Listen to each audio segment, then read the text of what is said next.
Welcome, everyone, to what is likely going to be a pilot for a series. I don't know. Right now, I'm thinking it's just going to be a one-off, because I was given an opportunity to talk to someone who kickstarted the channel and could be the catalyst for you watching this right now. And that man I have with me today, his name is Vinny. Some of you might know who he is from the Jersey Shore. Yeah, exactly. So how you been, Vinny? I'm doing okay. Let me clarify. I was never on the Jersey Shore. I don't live too far from the Jersey Shore, but I wasn't on that particular show. I was actually on terrible public access TV shows, but not that one. So, instead I make my own terrible shows on the Vinesauce YouTube and Twitch channel. So that's me. My plug is done. So now we're good. We can talk about anything from here on out. The public access show, that was the one where you were like, I'm out, or you're out, I'm in, the people want more Vin? Was that the one? Yeah, that's the one. That's great. That's so great. I love that clip. I still think about it. But you were so you were just on public access for like, how did that go? Like, what was that about? Well, the public access show had, it was something I had done just out of college, and the idea was, I had a couple friends who wanted to do some silly stuff on TV, and the best way to do that was public access. And the person who ran the public access place at the time was someone that we knew. And so it wasn't too hard to get things set up. And we just did like a late night show, and it was terrible. The problem is we said everything in the Anchorman voice. So that was the big comedy movie at the time. Yeah. So, everybody was doing like that kind of style. By Thor's hammer. Was that like it was so embarrassing. So probably about 2007, around there, I'd imagine. It's hard to place dates, but that sounds about right. And my role was, I had a guitar. I came up with a couple little intro and outro riffs. I played them, and then I made like little comments here and there. So the first episode, we only did like 4 or 5 episodes. We had a musical guest too, so it was kind of cool. But the host, my friend, was not very good at delivering monologues, so he would always get the joke mixed up. Like, he would have to like do the monologue several times, but then when he would get to the punchline, he would say the wrong words and just leave it. And so it was tough. It was a tough bit. But then in the 3rd or 4th episode, they started asking me for more like input, and I started doing little improv stuff. And they would like turn to me to get a facial expression of me looking disgusted or something. Yeah. And so that turned into, eventually I ended up working at public access, and that show was the catalyst for that. But truthfully, I would say that one of the reasons I like streaming and wanted to do something on YouTube and wanted to like do some form of entertainment, whether or not it is entertaining, I'm not so sure, but part of that is probably because of the public access stuff. Yeah. I mean, it's weird how the ball rolls. When you start doing something. Mm-hmm. Like 10 or 11 years ago, you remember the front page of YouTube, like where videos used to get pushed when they were picking up traction or they were interesting or whatever. Back when that was a thing. Because that unfortunately is not a thing anymore. There was it was like there I got recommended a video by Chugga Conroy. He was a Let's Player at the time. It's still actually, he still does stuff. Actually, he's still. I know the name. I might have even seen 1 or 2 of his things, but sure, yeah. Yeah, they're really well done, like really well edited, researched Let's Plays, like. Awesome stuff. And also, I think another video that got pushed to the front page was a VGN episode on Super Mario Brothers 3 and the Wizard. Mm-hmm. Remember that? Yeah. I still go through those old AVGN episodes. Nothing has changed really, but like me too. they really hold up. Honestly, it's timeless. Especially like there are some bits like the beat a game button that's still relevant. He's just brilliant. But yeah, stuff like that. Watching those videos and gradually evolving on like a format or just a style of video eventually led me here. It's just it's weird because at one point it was like I got like a GameCube when I was a kid, started playing games, found out about YouTube, saw videos of people talking about games, and then it just, spiraled from there. It's just, and I'm sure people have other stories about how the cookie crumbled for them as well. There was one I was going to use. I think it was Trent Reznor, but I don't know. But basically, he was like the quiet kid in band class. Yeah, and like he was actually he's pretty introverted, and he like when he made those demos for Pretty Hate Machine, it was like the record company that eventually picked up the album was like astonished to hear that voice and those lyrics come out of like that kid, and because it was just everything in his personal life that was building up, and he found an opportunity to just record his own music and like have an outlet for that stuff, and he just composed the music for Soul, and it was really good. Like he's come a long way. Yeah, the evolution of so you mentioned Trent Reznor. He's one of my favorite artists. Yeah, me too. And love Nine Inch Nails. Seeing him even evolve lately into more of a composer with Atticus Ross and like, winning all these awards and doing all this cool stuff with different movies and TV shows. Like he's never really stopped evolving. And yet I still feel like maybe his later Nine Inch Nails stuff isn't as interesting as the earlier stuff because, he was young. Mm-hmm. And people grow and people have to change a little bit because, Trent Reznor writing songs about how angsty he is and depressed he is at 58 or 60. Yeah. What if he's not depressed? Yeah. What if he got through his stuff, his demons, and, the fans want a certain thing from him, and that's fine. But in order to find your style and then maybe evolve your style as you get older, as the world changes, that's something I really respect. That's something I really kind of look up to. And I think YouTubers can do that too. Yeah. When it comes to AVGN, for example, looking at his early stuff and like just seeing him like do Castlevania 2, for example, he's just sitting there drinking a beer. The quality is terrible.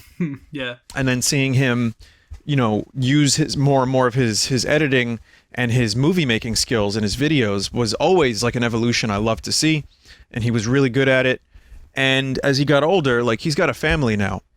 And he can't put the same amount of effort into AVGN that he used to. I still think that there's a lot of really good moments in his new stuff, but he has a lot of people helping him. Yeah. And some people, that's not good enough. And I understand if they don't like that style. But I do think he's grown up a bit. I think his content has matured. It's a little bit more dry and less scream. Yeah. And less like Buffalo Diarrhea discussion. Mm-hmm. Which I like all of it. But again, the evolution of like adapting to YouTube, adapting to culture, and adapting to your own like, maturity, that's something that I like to see. Yeah. And I think, these are the marks of artists who are willing to try different things. Sorry about the noise. But yeah, so good choice on bringing up Trent Reznor. And also, did you, like, actually just curious, how did you become a Nine Inch Nails fan? Because, like, they were a little bit less popular later on. Like, I remember in 94, 93, 95, I was really young, but, they were huge then. Yeah. And then they kind of fell off a bit. But how did you discover Nine Inch Nails? Yeah, good question, because I was born after Downward Spiral and stuff. So, I was looking for an album that would be I don't know. It was I was in the middle of college and I hated it, and I was worried about the future and stuff, and I was just in a really terrible place generally. But like I was looking for an album that, for some reason, this was not a good idea at the time, but like I was looking for an album that would be as emotionally inhabilitating as like it would be to talk to me back then. So I found I knew about Nine Inch Nails all my life because my dad was a DJ, and he played Pretty Hate Machine all the time back when it came out. Like, people loved it at the clubs he would DJ at. And I knew about Downward Spiral, and I decided, let's take a listen to it. It sounds like a fascinating concept for an album to tell a story through the eyes of like a character, especially, and like deliver messages through that damaged character, you know? And like, and I just immediately, as soon as I finished the album, I was like, this is one of the greatest things I've ever heard. And I just went on a binge. I listened to pretty much everything that they had ever put out. And I found out that he did the music for Quake. And I was like, oh, well, that explains a lot. Yeah. Because Quake, that aesthetic is totally Trent Reznor. Yeah, I like that. That was, I shouldn't have been playing this when I was younger, but I did play Quake when I was very young, like when I played Doom and stuff. I guess my parents were like, it was less realistic because by then games like, I think Halo had just come out. And they were just like, whatever. Quake scared the shit out of me because I was a young child, but I was fascinated by it and I liked playing it, and eventually I got accustomed to it, and I was like, and I was thinking about like the music and how he played with like frequency to the point where you could hear music tapping into like the inside of your head. Yeah, it's a weird soundtrack. It really is a weird soundtrack. I know, yeah. But it's always been one of my favorite games, partly because of him. Not that, and also just like the visuals and the gameplay are just timeless and solid. Yeah, there's a mood to Quake that is never, I don't think it's really been duplicated. No, yeah. That's why Quake 2 doesn't do it for me. I like Quake 2, but there's an atmosphere. There's a crusty grunginess to Quake 1. And well, actually, probably the better word is rusty. A lot of the textures are just like rust textures. But the gameplay is good, and it's just like, to me, I like Quake a little bit better than the original Doom. Yeah, me too. I have more nostalgia for original Quake. But yeah, no, it's great, and Trent Reznor was able to really do an amazing job with that. And that's one of those soundtracks that I don't really listen to outside of playing the game. Yeah. Because it's so intertwined with the game, and it's not really music mostly, but you know, when you're playing, damn, does it work. Yeah. That's funny actually that you mentioned not listening to it outside of the game, because I just bought the thing on vinyl, and just, that's a good collector's item though. Yeah, exactly. And I listened to it. I was sitting, I don't know why, I just sat in the living room and listened to it on the record player, and it was like my parents would walk by like, what the hell? My dad understood. And then you're like, you have to tell them, hey, this is music from 25 years ago. It's classic. And then they're like, oh, okay, continue. Yeah. And if you think about it, 25 years before the Quake video game came out, like that was the end of the Beatles, and like that was the beginning of the 70s. So that really is like a huge, you know, you think about like how far away music is. You go back 25 years, then another 25 years, and how different things were. And, you know, today though, it's weird because even though we're 25 years away from Quake and like grunge and all that stuff, doesn't feel as far away. For some reason, it still feels very like recent. Maybe that's just me because I lived through it. I don't know, but I love that music, even though it is like a very particular brand of depressing. Yeah. But then I also go back 50 years and I am a huge Beatles fan, you know, like I'm a huge Pink Floyd fan. Musically, I can really listen to a lot of stuff. It's always helpful when there's a guitar and a melody though. That's my kind of music that I enjoy the most. Yeah. Yeah, no, it's just like for example, Half-Life I made a video about how Half-Life Watched it. is generally, yeah, it's just apparently a lot of people did, because it's like at 100K now. Thank you. Yeah, no, I talked about a lot in that video, and how Half-Life music is, it doesn't exactly, it doesn't qualify as music sometimes, because one of the songs, like in Half-Life, when you're out and you see that injured security guard on the ground, and there's a sniper, and and you have like the blue sky and stuff, even though it should be a little calming, something isn't right, and it's reflected in like that electric guitar ambience. And I love music like that, just like weird tones that you wouldn't expect, or using instruments in strange ways to create like the coolest atmosphere imaginable. Well, Mars Volta is really good at that. Oh yeah, if you haven't listened to them, yeah, they're heard great. The one song, the one that everybody talks about, the that starts with like him screaming. I forget what it's called. Yeah, that sounds like Mars Volta. But I had no idea they were good at that. Yeah, no, I would recommend. There's 2 albums based on your music taste. There's 2 albums from Mars Volta. The first 2.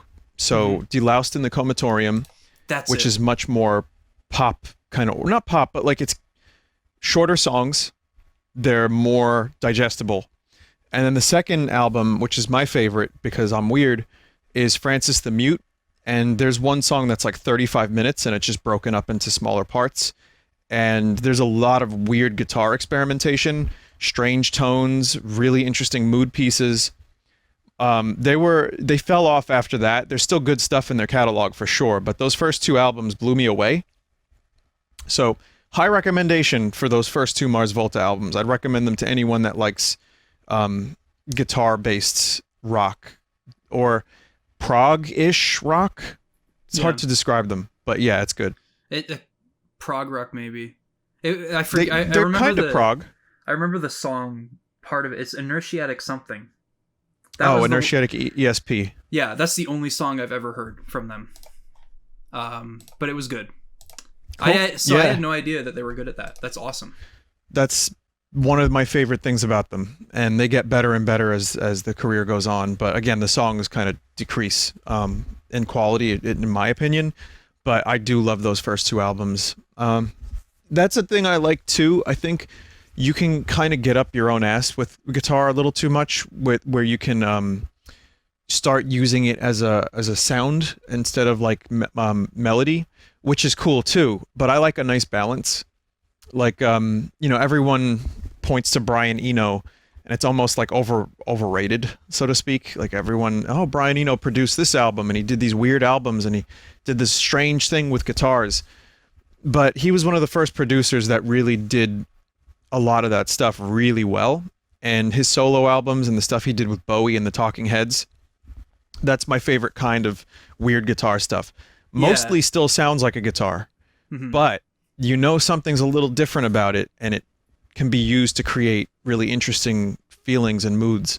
So yeah, I like his work quite a bit. He wasn't the producer on Heroes, was he? He was. Yeah. That was him. I knew it. Yeah. Well, I think Eno and Visconti, Tony Visconti, was working with Bowie at the time, but I believe Heroes also had Eno. Let me check.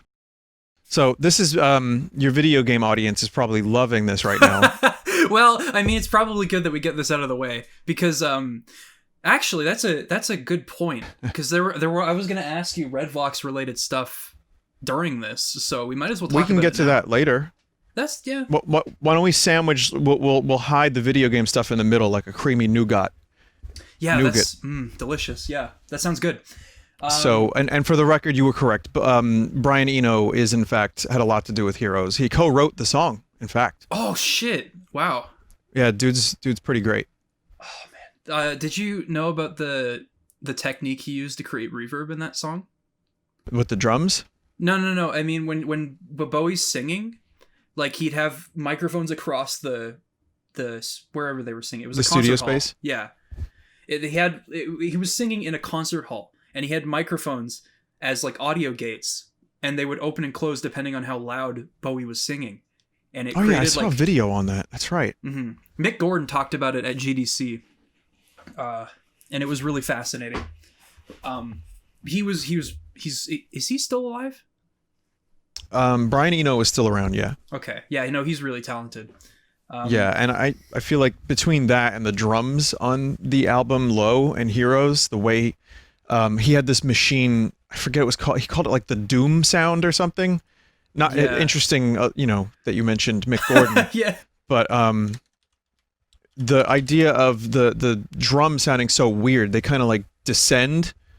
There's a machine that he built, and he used like reverb and like echo in such a way that it just it has its own unique sound. And I forget what he called it. Let me just Google Low Bowie drum sound Doom. That's gonna get some good results. But yeah, it's very very interesting. So I love all this. Like, just to take it back a little bit, I love weird trivia about like interesting music, like just weird stuff that people did, like the way they mic'd Ringo's drums on the Beatles albums, how they got the sound of the guitars in so many songs, and like the early Zeppelin stuff. I'm not like a producer. I don't really do a ton of mixing. I do demos that are decent, but truthfully, I like soaking up all that knowledge because it makes listening to the song for the 150th time even better. So that keeps me interested. It keeps me kind of engaged in the music. Yeah. So. All right. Yeah. Let's do a little bit of a sandwich here and save some music discussion for later, because it'll be a nice chunky piece of Redvox podcasting. But for now, let's switch gears a bit and talk about the streams. So you've been streaming for almost 11 years. Yeah. And there was a lot of, I imagine there was a lot of trial and error, like any online creator has to go through in order to build, something. So I want to ask, what was the moment that you realized that you could make streaming a career? Not for a couple of years. Yeah. And you are correct. Trial and error. Before there were guides, before, Twitch, before people were able to make a career out of it, and before they were making easy tools to, like capture your video, for example. There was a little thing called Easy Cap. It was like $10. I have one. Yeah. I still have mine. And isn't the quality just like the most basic quality? What it's so what is it, like 360p? Yeah, I was just gonna say it's crusty, but yeah, it's pretty low resolution. Works. Yeah. So I had one of those, and my microphone was bad, and I just liked doing it, and I still do. But at the time, a lot of technical stuff between, the streaming rate being really low 10 years ago, because the technology and the infrastructure was not in place. And also me as a person trying to figure out, well, what is entertaining, and how do I figure out how to do this without being too far from who I really am? Yeah. And, sometimes you try different things, they don't work. And I evolved as a person. I had to grow and become a better, conversationalist on stream. And also, I've been doing, wacky voices my whole life. Yeah. And people like that. The problem is sometimes people like it too much. And yeah, I could easily fall into 2 hours of wacky voices, but I also would get tired of that. Sometimes I just want to talk. So, it took a couple years, and it took some time to figure out what I like doing, which was I like doing variety, and I like doing some weird shit, but then I like to also do long plays of like Final Fantasy VII or Chrono Trigger or, the Zelda games, Metro. I like doing the full game and going through it, talking about my memories of it, maybe some lore, maybe some interesting observations I may have on the gameplay. that's when I started feeling comfortable, was finding the balance between, okay, I want to do stuff that's terrible or really weird, and I'll do that a little bit, but then the rest of the time I stream, I just want to go through video games and really soak them in and have fun with them and enjoy them the same way I have been since I was a kid. That said, to answer your question, because that was not an answer to your question, none of that. It's fine, it's context. The answer is probably around 2014, 2015. Oh, so wow. That's later than I thought. Around there was when I realized, like, this could be a career, because that's around the time Twitch started becoming more established. Yeah. And people started actually making money from Twitch that was kind of decent. And that was also when I'd say Twitch became more of a public, like, thing, where people went from, what the hell is video game streaming? Why would people want to watch you play a video game? To, oh yeah, Twitch, I've heard of Twitch. So that's like around the time that happened, and that's when my audience started growing a little bit more from the videos and from my streaming schedule. I started getting a decent audience, and then I said to myself, well, I am currently miserable at my job. The public access job, sadly, went really bad. I was getting paid almost minimum wage. And the people that started working there, that took over the place, you know, it wasn't fun anymore. Now, it's a job, it doesn't have to be fun.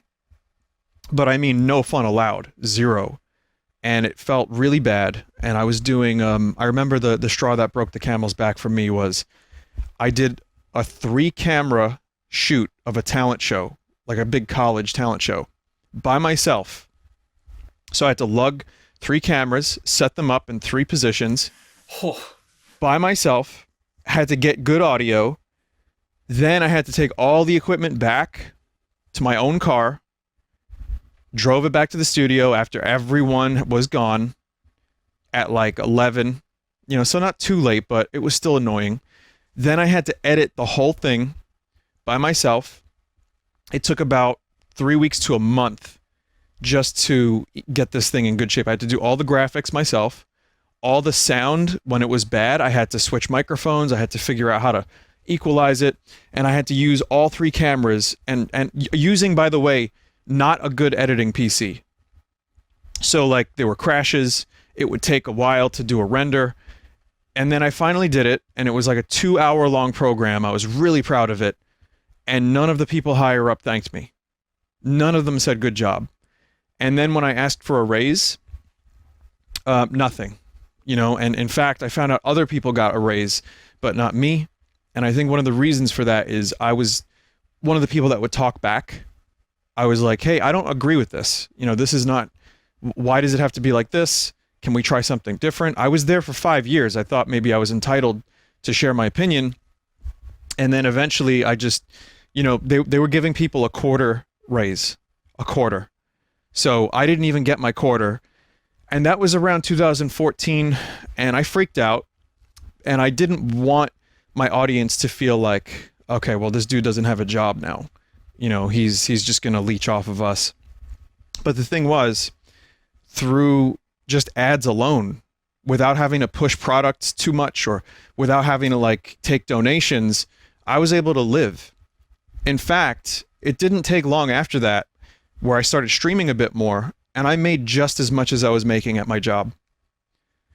So yeah. Maybe, you know, like about 6 months later, 7 months later, but still, like, I was able to support myself, and I was able to, I realized that at that moment, yeah, Twitch could be a career.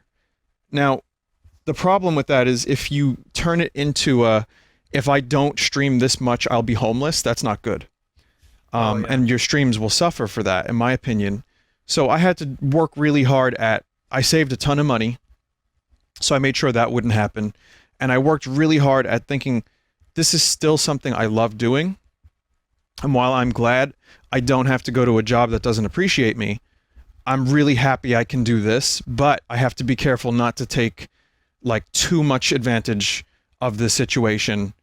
And I think I've managed okay. I think I still don't take donations, and I've been lucky that people are supportive without me asking. And that's been great. So long answer to your question, but around 2014, 2015, things got better for me. And then I realized, oh, this is going to be a bigger thing, isn't it? And now, last year Ninja was flossing at Times Square. So weird, right? Yeah. Oh, man. Yep. That's a trip. Yeah, wow. I actually... Because I figured that the catalyst was the Mario 64 Corruptions video from like 2013. But I guess that just was part of it. Well, to answer that question too, though, yes, that helped. And that's when I started going like viral a little bit with some of my videos. And it helped, and my videos started getting big. I started getting 1 million views, 2 million, and then, it dropped down quite a bit after that. But I had a couple really big videos in 2012, 2013. Truth is, though, none of that really turned into money. I remember when the Mario 64 corruption video got really big, I remember thinking, I'm going to make a lot of money from this. And then, I checked the AdSense, and it was like $100. And it was like, that's like 2 million views. I was like, $100. What? That people are saying that you can get rich from being a YouTuber? That's not happening. Yeah. So, yeah. Yeah, it doesn't exactly work how people think it does. It's better now, yeah. But at the time, yeah, you're right. And still now, it's, I have like 5,000 full sauce videos, right? Full streams. Yeah. Many of which are monetized. Many are not because of copyright stuff. Mm-hmm. But I've seen people make like outrageous claims of how much I make. And it's like, I'll make a couple cents each video sometimes. So, it's nice, but sometimes no money, sometimes a couple cents, sometimes, people will claim the video and get all the money for it. So it's good. I'm doing fine. But I think the YouTube thing is like, I think more people now want to become YouTubers than they do like astronauts. So like, no one's saying like, hey, what do you want to be when you grow up? I want to be an astronaut. No, they want to be like, I want to be ninja. Yeah. So it's like, well, it's possible, but it's also a really hard work, and there's some mental health issues. And also, you're not going to make a ton of money just from making a couple videos that go big. You have to be consistent. Exactly. And lucky. Yeah. Yeah, it's unfortunate that it boils down to luck, but in most cases it does. So that was my question for you, actually. So I luckily stumbled across one of your videos. It was a Half-Life video, and I really enjoyed it. And I found out that you also had similar interest in video games. So I told people check out this video because I liked it, and I wanted people to see this stuff because you were able to sum up what I liked about the game. Mm-hmm. My question to you is, though, how did you find out this is what I want to do? How did you find out your style as a YouTuber? Okay, so for the longest time there was a lot of trial and error involved. It was like when 2010, when I was recommended the Chugga Conroy AVGN videos that we talked about at the beginning of this. It was I was trying to emulate them in my own way, and it was bad. But because I was so young at the time, I couldn't. I didn't upload them. I just took the time to refine it for myself until it was something that I felt like I would watch. Then I eventually decided that I had to zero in on something that could potentially take off, and I decided to do some Chugga Conroy style, like in-depth Let's Plays, which honestly, in let's say 2014 was around that time when the time I was doing them. Mm-hmm. Let's Plays were not like, they were dying. Like it's really, really difficult to become a successful Let's Player in 2021. True. It has been for years and years and years. The Let's Play format has changed dramatically ever since, like, I guess Markiplier and stuff, like channels like that. It's just, you can't do what I wanted to do. Mm-hmm. So eventually when I realized that, this was 2015, I think, mm-hmm. 2016, I decided to put a little bit of a spin on it. And I was always interested in voice acting and being an ADR director. Mm-hmm. Like honestly, I probably would pursue voice acting as a full-time job outside of YouTube at some point, because I really, really like, voice acting for fun and stuff. And so I decided to put that spin on it. Some of you watching might have actually seen these. I played through, like, have you ever heard of Shantae? Yeah, I played the 3DS one. So you played Pirate's Curse? Mm-hmm. Yeah, that was a really good game. I liked the just generally, it was like, it reminded me of the smooth, like, Metroid mechanical, like, it just, everything clicked like a Metroid game would, whereas Shantae was still struggling to find seamlessness with its transformation dances and like transforming into an elephant or whatever. And recently, the new one, Seven Sirens, that came out last year, I think they found that balance. But anyway, the Let's Plays were, I had like a whole cast of people that recorded voiceovers for like the text-based cutscenes, and it was like a simple thing I just did for fun. And looking back, there were things I'd change. One of the people that was like, she played like 3 people in it. She played Shantae, Risky, and Roddy Tops, I think. And then she ended up being like a real-time like anime voice actor at Funimation. So it's just, wow. Yeah, it was pretty cool. And so they just, that unique spin, I guess, was like the first sign of it. But again, like, Let's Plays, that was a special case because people wanted the Shantae games to have voice acting, like full voice acting. And they didn't because, budgetary reasons. They're an indie company. But that was just one series that took off. And I realized that I couldn't keep doing that because it's just, Let's Plays in general were dying, and then I couldn't continue that format and expect it to be sustainable, especially with my interest in games. Like, if I were to, like, I would do a Let's Play of Twilight Princess and give it voice acting.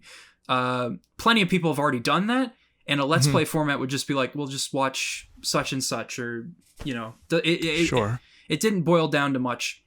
So I decided that it honestly wouldn't have been, it wasn't, also, I just wasn't feeling Let's Plays by then. Like, I tried them for 2 years, and I was just like, this is not gonna work. Like, you too realized eventually, like, okay, what kind of style works for me where I'm not miserable? And yeah, not that you'd be miserable doing Let's Plays, but if it's not the most fun, like, for example, if someone tells me I should stream a game because it's popular, or stream a game because they like it and other people would like it, but it's like a 100-hour long game and I'm not really down for it, like, I'm not feeling the gameplay, that's not, I'm not going to have a good time. The audience isn't going to have a good time. It's funny you should bring up streaming certain games, because there's this game called Mother 3 that I think you'd really enjoy streaming. I did. Good. I haven't played it yet, so I'm holding off on watching those streams, but great game. I think you're gonna really enjoy it. I got to the part where spoilers, the first boss with, I think, the mom dies. Yes. That part was where I got to, and then I got to the hot spring, and I heard the music, and I was like, this is gonna be a good game.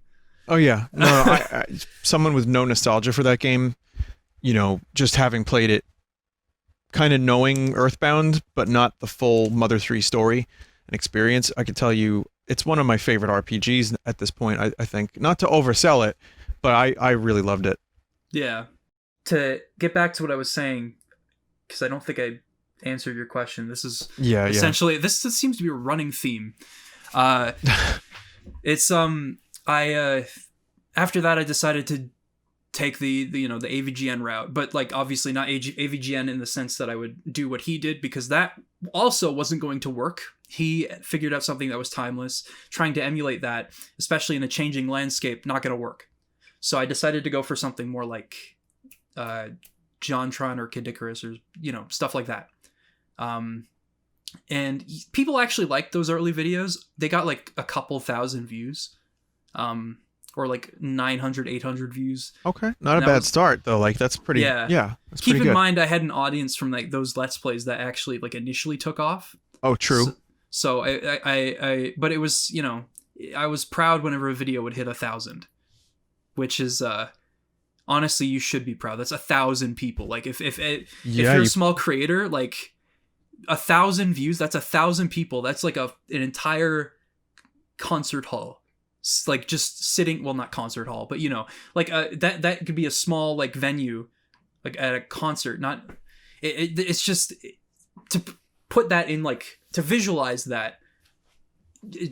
It made me really happy, and it's funny now because it's like 100 times that for certain videos.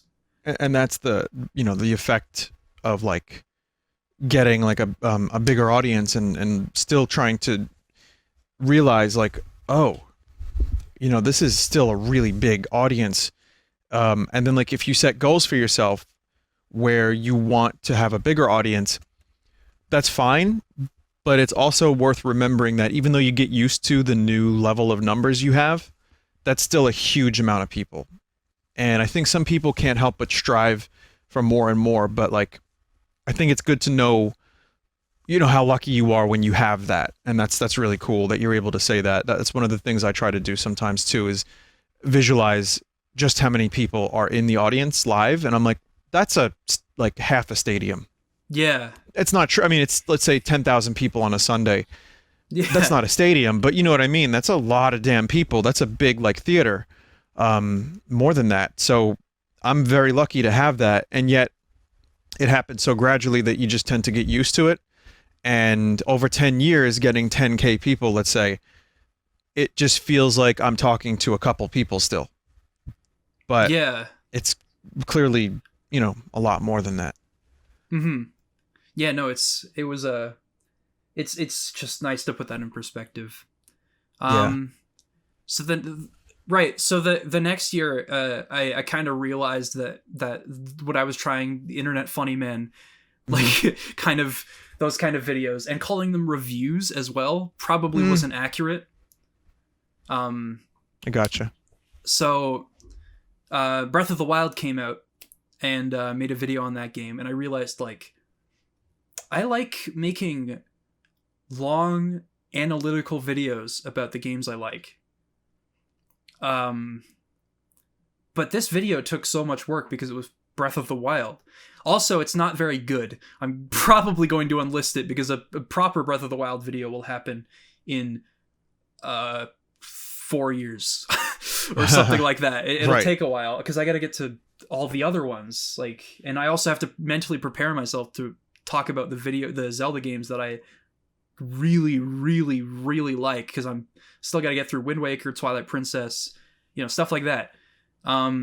So that realization didn't really amount to much, because throughout the year I made like short form videos on like Star Fox, and then ARMS for the Switch. Yeah, ARMSU. I liked that game a lot, actually. I liked it. It was pretty cool. I think it probably it needed a little bit more. It had a lot going for it in terms of like reading your opponent's movements, because it's pretty simple, but it's amazing how they fleshed that out. And but it needed a little more time to catch on, because it needed more time in development, or it needs a sequel or something. But like, it's died. Yeah, and they tried a couple times to like do tournaments and stuff, but the game itself, I feel, had a lot of potential, and it was really fun when the game, you know, first came out, and the tech was cool. But having done VR, it makes ARMS feel a little less cool. But that's a different story. Yeah. That's a whole different story. Yeah. I wouldn't mind a sequel to ARMS at all. Mm-hmm. I also wouldn't mind. Well, I was gonna get into like, I also wouldn't mind a Nintendo console that has more than 2 or 4 gigabytes of RAM. But I know. That's a story for another time. Yeah. Maybe someday. But like, yeah, so throughout that year, I had that in the back of my mind. 2018 was where things started to change, because I was in college, And I talked about this at the beginning where I was in like a bad place mentally. And I started injecting a little bit of myself into these videos, and I also just kind of realized that I liked looking at games from angles that people wouldn't have thought of. So like in 2018 I made a video on Sonic Riders, which you probably I don't know if you've heard of that because you don't play Sonic, but it's got the hoverboards. No? Okay. Nope. Nope. Well, so honestly, it tanked critically, because it was confusing for people when they first started playing. And honestly, the whole thing is just a stressful, like it's information sensory overload, how much you have to manage in a single race. And what console was this on again? GameCube. Huh. Okay. Weird. Yeah, I'm surprised I haven't heard of this, but strange. So you liked it though? Yeah. Well, the only reason I liked it is because I figured it out. It took you a while. Yeah, it took me. Well, because I grew up with it, and like I had the opportunity to study it and watch speedruns and stuff. And after I figured out what actually made like races fun, and like once you learn everything, how the management of like your air, which is your fuel system, once I figured it out, I was able to talk about what made these stages and like the like very meticulous design of the game so good. But the reason that the game failed was because it didn't teach you anything that you'd need at all. And like it's not a situation like when you played Sonic 3 with Imakuni, because just like you didn't know where the secret rings would be to get supersonic or whatever, or like because the pacing of the levels it's very open, despite the pacing of Sonic himself being, you know, fast platforming action. It's not like that, because with time and the more you play the game, you figure it out, and when it clicks, it's actually pretty fun. Like I really like Sonic 3. It's a good game. I may not like the Sonic thing a lot, you know, in general, because I crash into walls. Yeah. And I get confused with the levels, but I acknowledge that Sonic 3 is a very good game, and I had fun with it for sure. I guess that's a bigger issue with Sonic itself, though, because it's like most Sega, like arcade-esque games, like Monkey Ball, for example. Although I'd exclude Monkey Ball, actually. I just played Monkey Ball with my dad, who never plays video games, and he immediately got it. Yeah, so, you can get that one pretty easy, and it's but there's a lot of depth too. Exactly, yeah. That's my dad also really appreciated, even though he doesn't play video games. He appreciated like every level being a new challenge. It was amazing watching him play that. That's cool.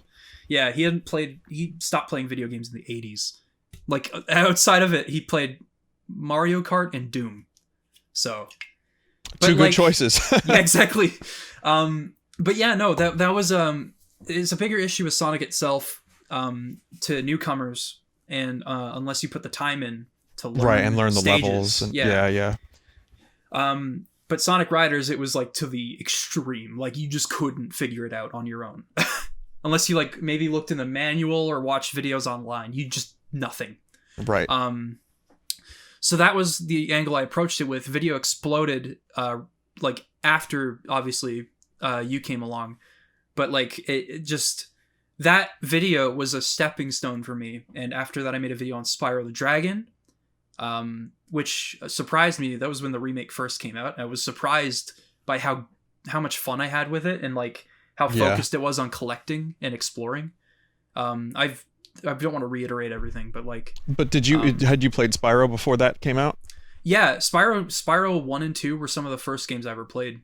Okay, because I had never played Spyro up until, you know, then I played the remake and I played Spyro 1 and 2. One day I'll stream Spyro 3, but I was just like amazed at how well these games held up.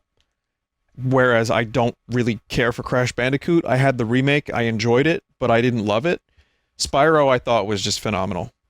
So.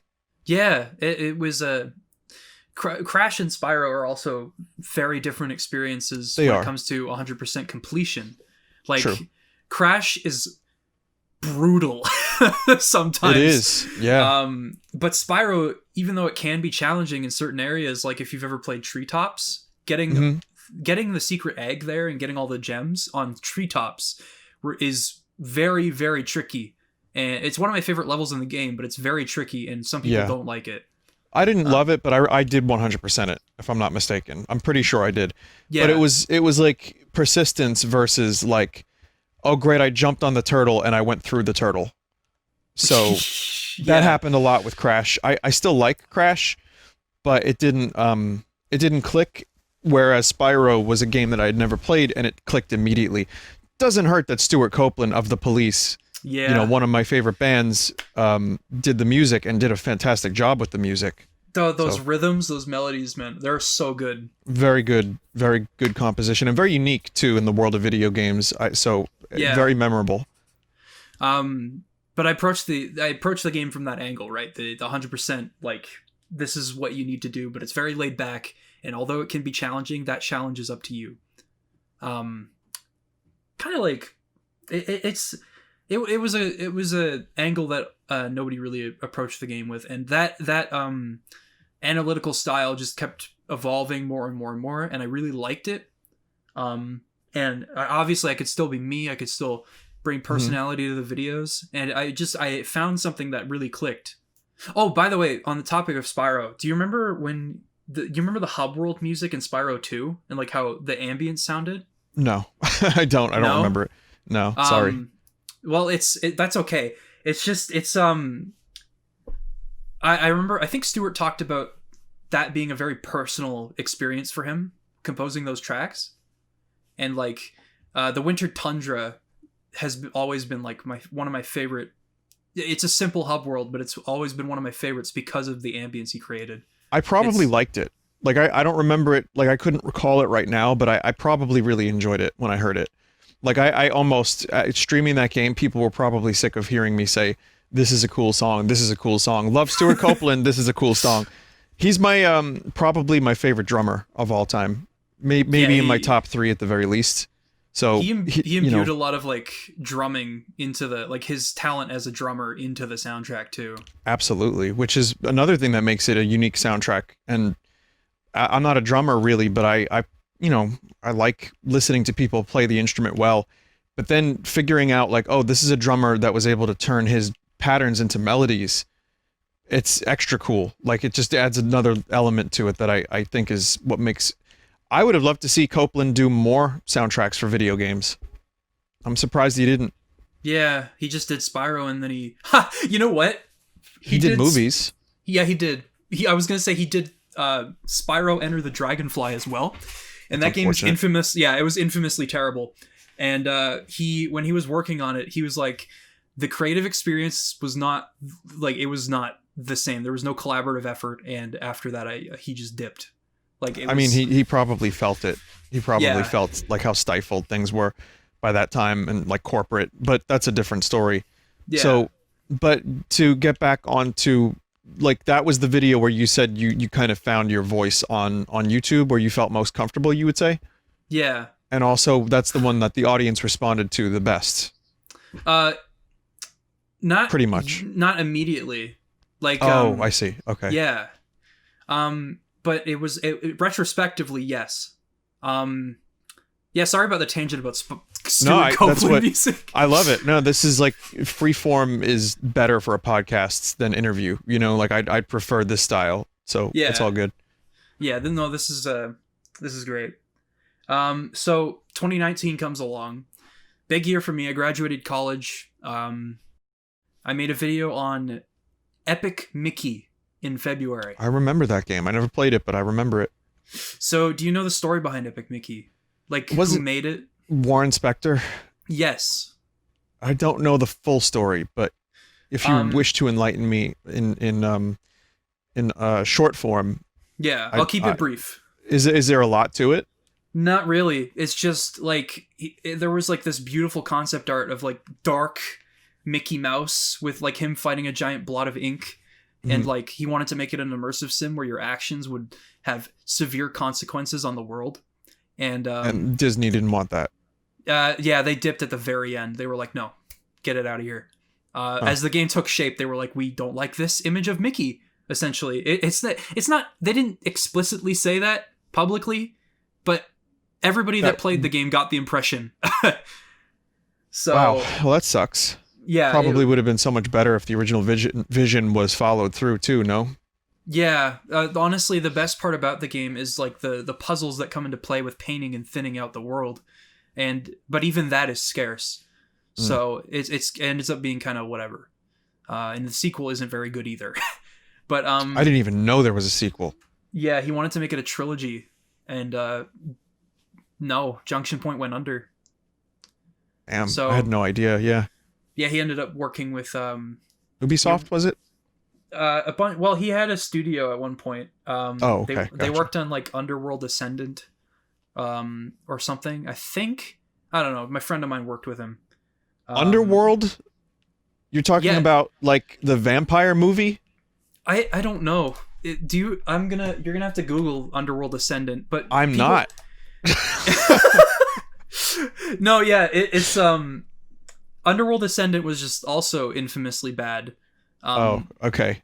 Yeah, so he's like jumping from studio to studio, working on like projects or whatever. But the point is, the video was about that story, like how that impacted the game, and what ended up being, like what ended up happening with Epic Mickey, and that video actually did do pretty well when it came out.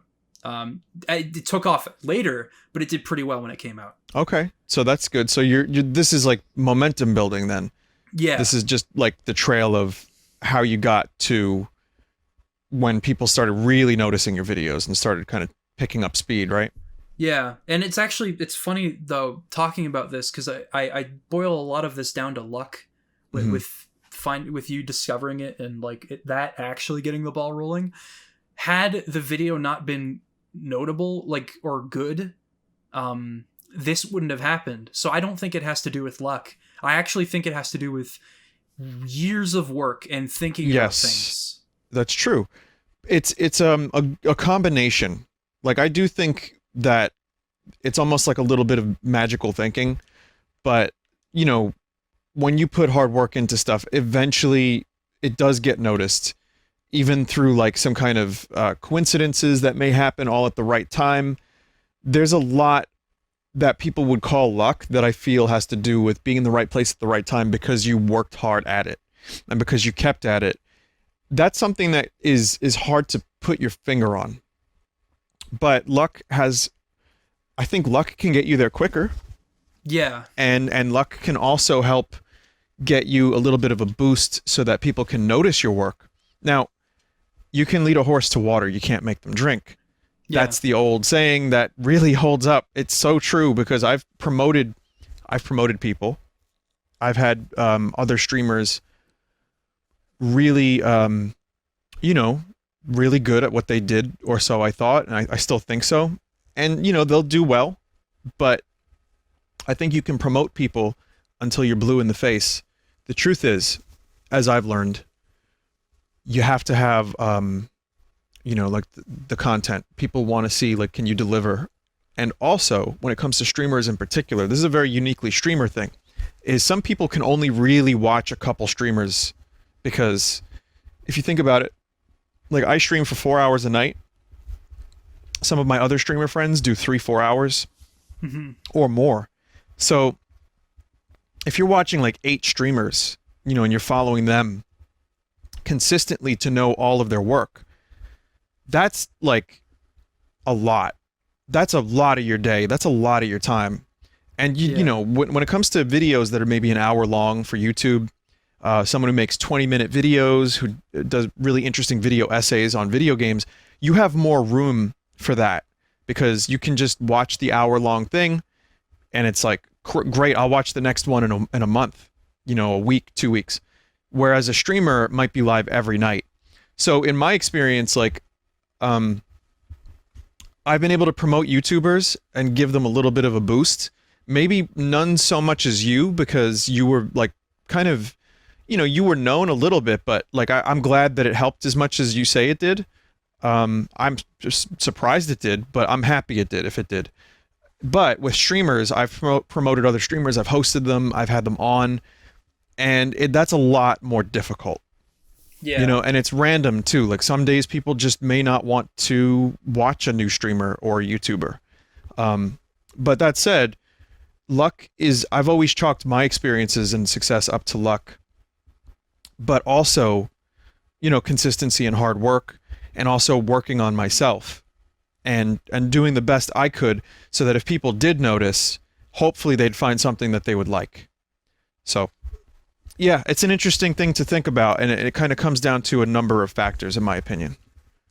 Yeah, it's just, I guess, in the simplest of words, just don't give up. Right, you can't, because you never know when it'll happen, if it does. If you really, truly believe that you can do this, if you can make a career out of it, just keep going. Because you never know. You might get, you just might not, like, it's just, there was something I actually said to my friend a while back where because you recommending the video gave me a lot of perspective on, taking off, like, making a career out of this. I said to my friend, like, it just, when you find what, like, something that clicks with a lot of people, like when you're good enough, the world will let you know. That's a good point. Yeah. That's how I felt about YouTube in general, because it can feel really defeating. But and probably not the best language to use when delivering a message, because they might be like, oh, maybe I'm not good enough. Maybe not, but that doesn't mean that you can't get there. Right. But there's also like, so this is where when people ask me for advice through email, they're like, Vin, how do I get to where you are? And I'm like, well, I started 10 years ago. That's like if you started a band, 30 years ago as opposed to now. Or like, there's so many bands now that are just unnoticed and they're great. Because everyone can make music now. Everybody's got recording equipment, and Bandcamp exists, and every day dozens of new, probably really good albums are being released. So I try to be realistic with my advice, where I say, don't plan on it being a career, because the thing about being a streamer or a YouTuber is you can't go to college and get a degree for it. Yeah. There's no guarantee. And if you're living on, ramen, and you're like, any day now, that's not good either. So I worked pretty much a full-time job while I did what I did. And it meant that I was being kind of torn in a lot of different directions, and it kind of sucked. But I did eventually get there. If you start, say, streaming or doing YouTube, maybe, I don't know, today or like a year ago, it's going to be a little harder to get noticed, because everybody has a gimmick, everybody has a channel, everybody's doing something. Now, I do think you should still try. I do think people that are trying now should absolutely try, because I've seen people make it. I've seen people get to a point where they were able to make a little bit of a career out of, their art that they make online. It can happen. But I also have people who email me who want to give up everything and quit their job. And they're like, oh, it would be great to be a YouTuber. And I'm like, well, here's the thing. You won't get healthcare benefits. You're going to pay really crazy taxes. And if you don't do well for the month, YouTube changes their algorithm, whatever. You're not going to have enough money to support yourself. So you have to be realistic as well. So I'm glad it worked out for you, and I hope the success continues. But it's a tough gig, and there's no guarantee.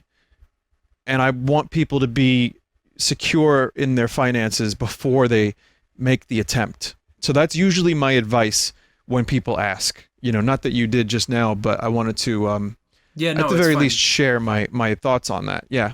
Yeah, it's just like I was in school while I was working at it, so I had an excuse. Yeah. And even after the Half-Life took off and other videos took off, I got a job at fucking Walmart just so I could guarantee that I'd have dental benefits, right? Yeah. And I don't work there anymore. I can pay for my dental appointment. They're actually not as expensive as I thought they would be. Thanks, Canada. Right. But, that's good.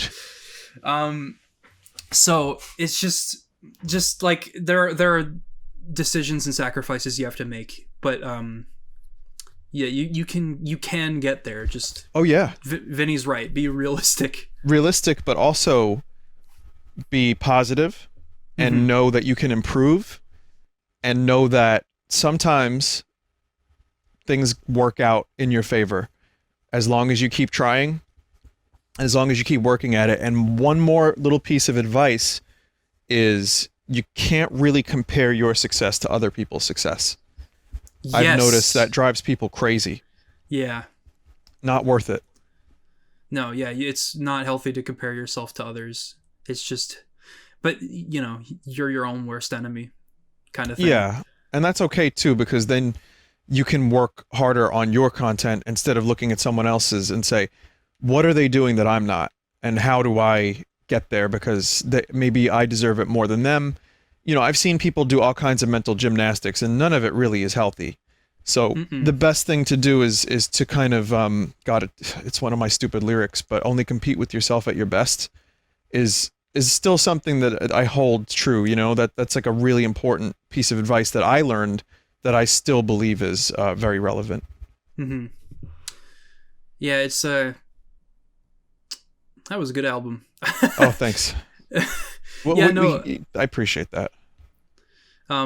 Yeah, we'll get to the Red Vox stuff. Okay. It's just there was some stuff I wanted to get through beforehand because it was a good idea to sandwich things.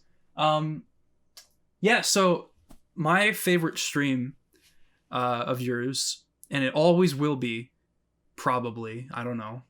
It was pretty important to me. Was Tomodachi Life.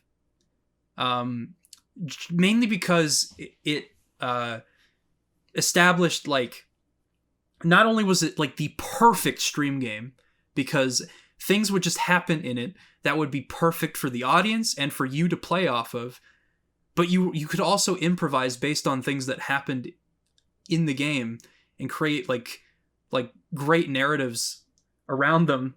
And by the way, it's just the whole, like, it closed out in like a great way. And also I think the final stream you did was just after Bowie died. Oh yeah. And that was really something. It's just that game was a journey, right? And it was yeah. It inspired me because it was primarily you, because the dialogue gets dry after you play the game. Very repetitive, yeah. So much. So you have to make your own fun, and that was what made the stream work so well. And it I wanted to this had a question, but I was just I guess I wrote more about the Tomodachi Life streams than I thought. But yeah, no, I think the question was, when did you realize that it would be something that people would remember? Yeah, the Tomodachi thing, for those that don't know, worth looking up. It's a weird little Nintendo game where basically you import Miis into like a little hotel. Yeah. And they just live, you customize their rooms. It's a little like The Sims, a little tiny bit like Animal Crossing, but mostly you don't have a character that you control. You just touch the screen and you check in, you buy them stuff, you can help set them up on dates, you choose their stuff that happens. There's little mini games, there's, you feed them, you clothe them. So there's an interesting dynamic there for a streamer, because the audience might start, like, if you have 10 Miis in there and you start feeding one like the best food over another Mii, people start assuming, oh, you chosen a favorite.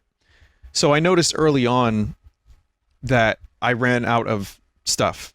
And the Miis that I had in there were like, Wario, Waluigi, a walrus, a girl with two faces. Yeah. And I kept adding more and more, and the audience was sending me me's that they thought would be good, so it became like a reality show. Yeah. But exactly, yeah. So like, sometimes they get married, they would have kids. It was getting kind of weird. Like some of the kids looked really strange. But the like series Jackson. Yeah, Jackson. It was fun for a while, and then probably about like a third of my streams through, I started getting to the point where I was getting a little bit bored because I had seen what I thought was most of the dialogue. I had done most of the stuff. And then in a rare instance of YouTube comments being extremely helpful, which is not true because, I have a lot of good YouTube comments, actually. I'm very grateful. But at the time, I was avoiding a lot of YouTube comments because, there was the whole adage of YouTube comments are not good for your mental health, whatever. And, people get kind of demanding. And that said, though, Tomodachi had really good comments. And people were forming little, like, lore.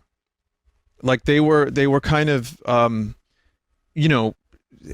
making little, like, kind of storylines for the characters that weren't completely there.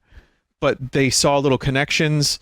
And so that was the point where I started thinking to myself, oh, I could play this up. Like, I like playing the game. I like streaming it. People like it. It's one of the things that, I'm getting, like, kind of noticed for a little bit. I'm going to keep doing this, but I'm going to start diving into the lore that people are creating and make some of my own. Mm-hmm. And it turned into kind of me playing along. And I would make up little things that were happening and, like, the character Sponge. And the crazy thing is, every now and then, some of these characters would interact in a way that was lore friendly, and that would blow people's minds. Or like two of the characters started hanging out and getting rejected. We called them the Sloppy Seconds brothers, and it was like Carl Pilkington and Groose, I believe. This is so great. It was so great. It was dumb, but it was amazing, and people really enjoyed that. And I'd make songs based on these characters' interactions. So I realized, like, I could keep this going for a while because we could just have fun with it. And I can use some of I like to improv. I like to be, I think it was kind of just fun to tell little stories on stream. So I did that. And eventually I even got bored of that. So then it was like, let's do a game show where whoever fails gets kicked off the island. So it went from like reality TV show to Survivor at one point. Which was fun, but, again, all good things must come to an end. I think I did like 50-something streams of it, and while it's cool, there was a dark side, too. People started getting a little obsessive about these characters, and it was fine until, like, people started kind of making these Tomodachi me's their, like, identity, and that's fine, too, as long as they're not hurting anyone, but then they were treating me really weird. So it got really, like, okay, I get what you're doing. I get that you like this lore. I get that you like these characters, but also, this is all just for fun. This is not like these aren't real people. I'm actually the real person. Hi. So yeah, exactly. So it was like it was fun, and I really enjoyed doing it.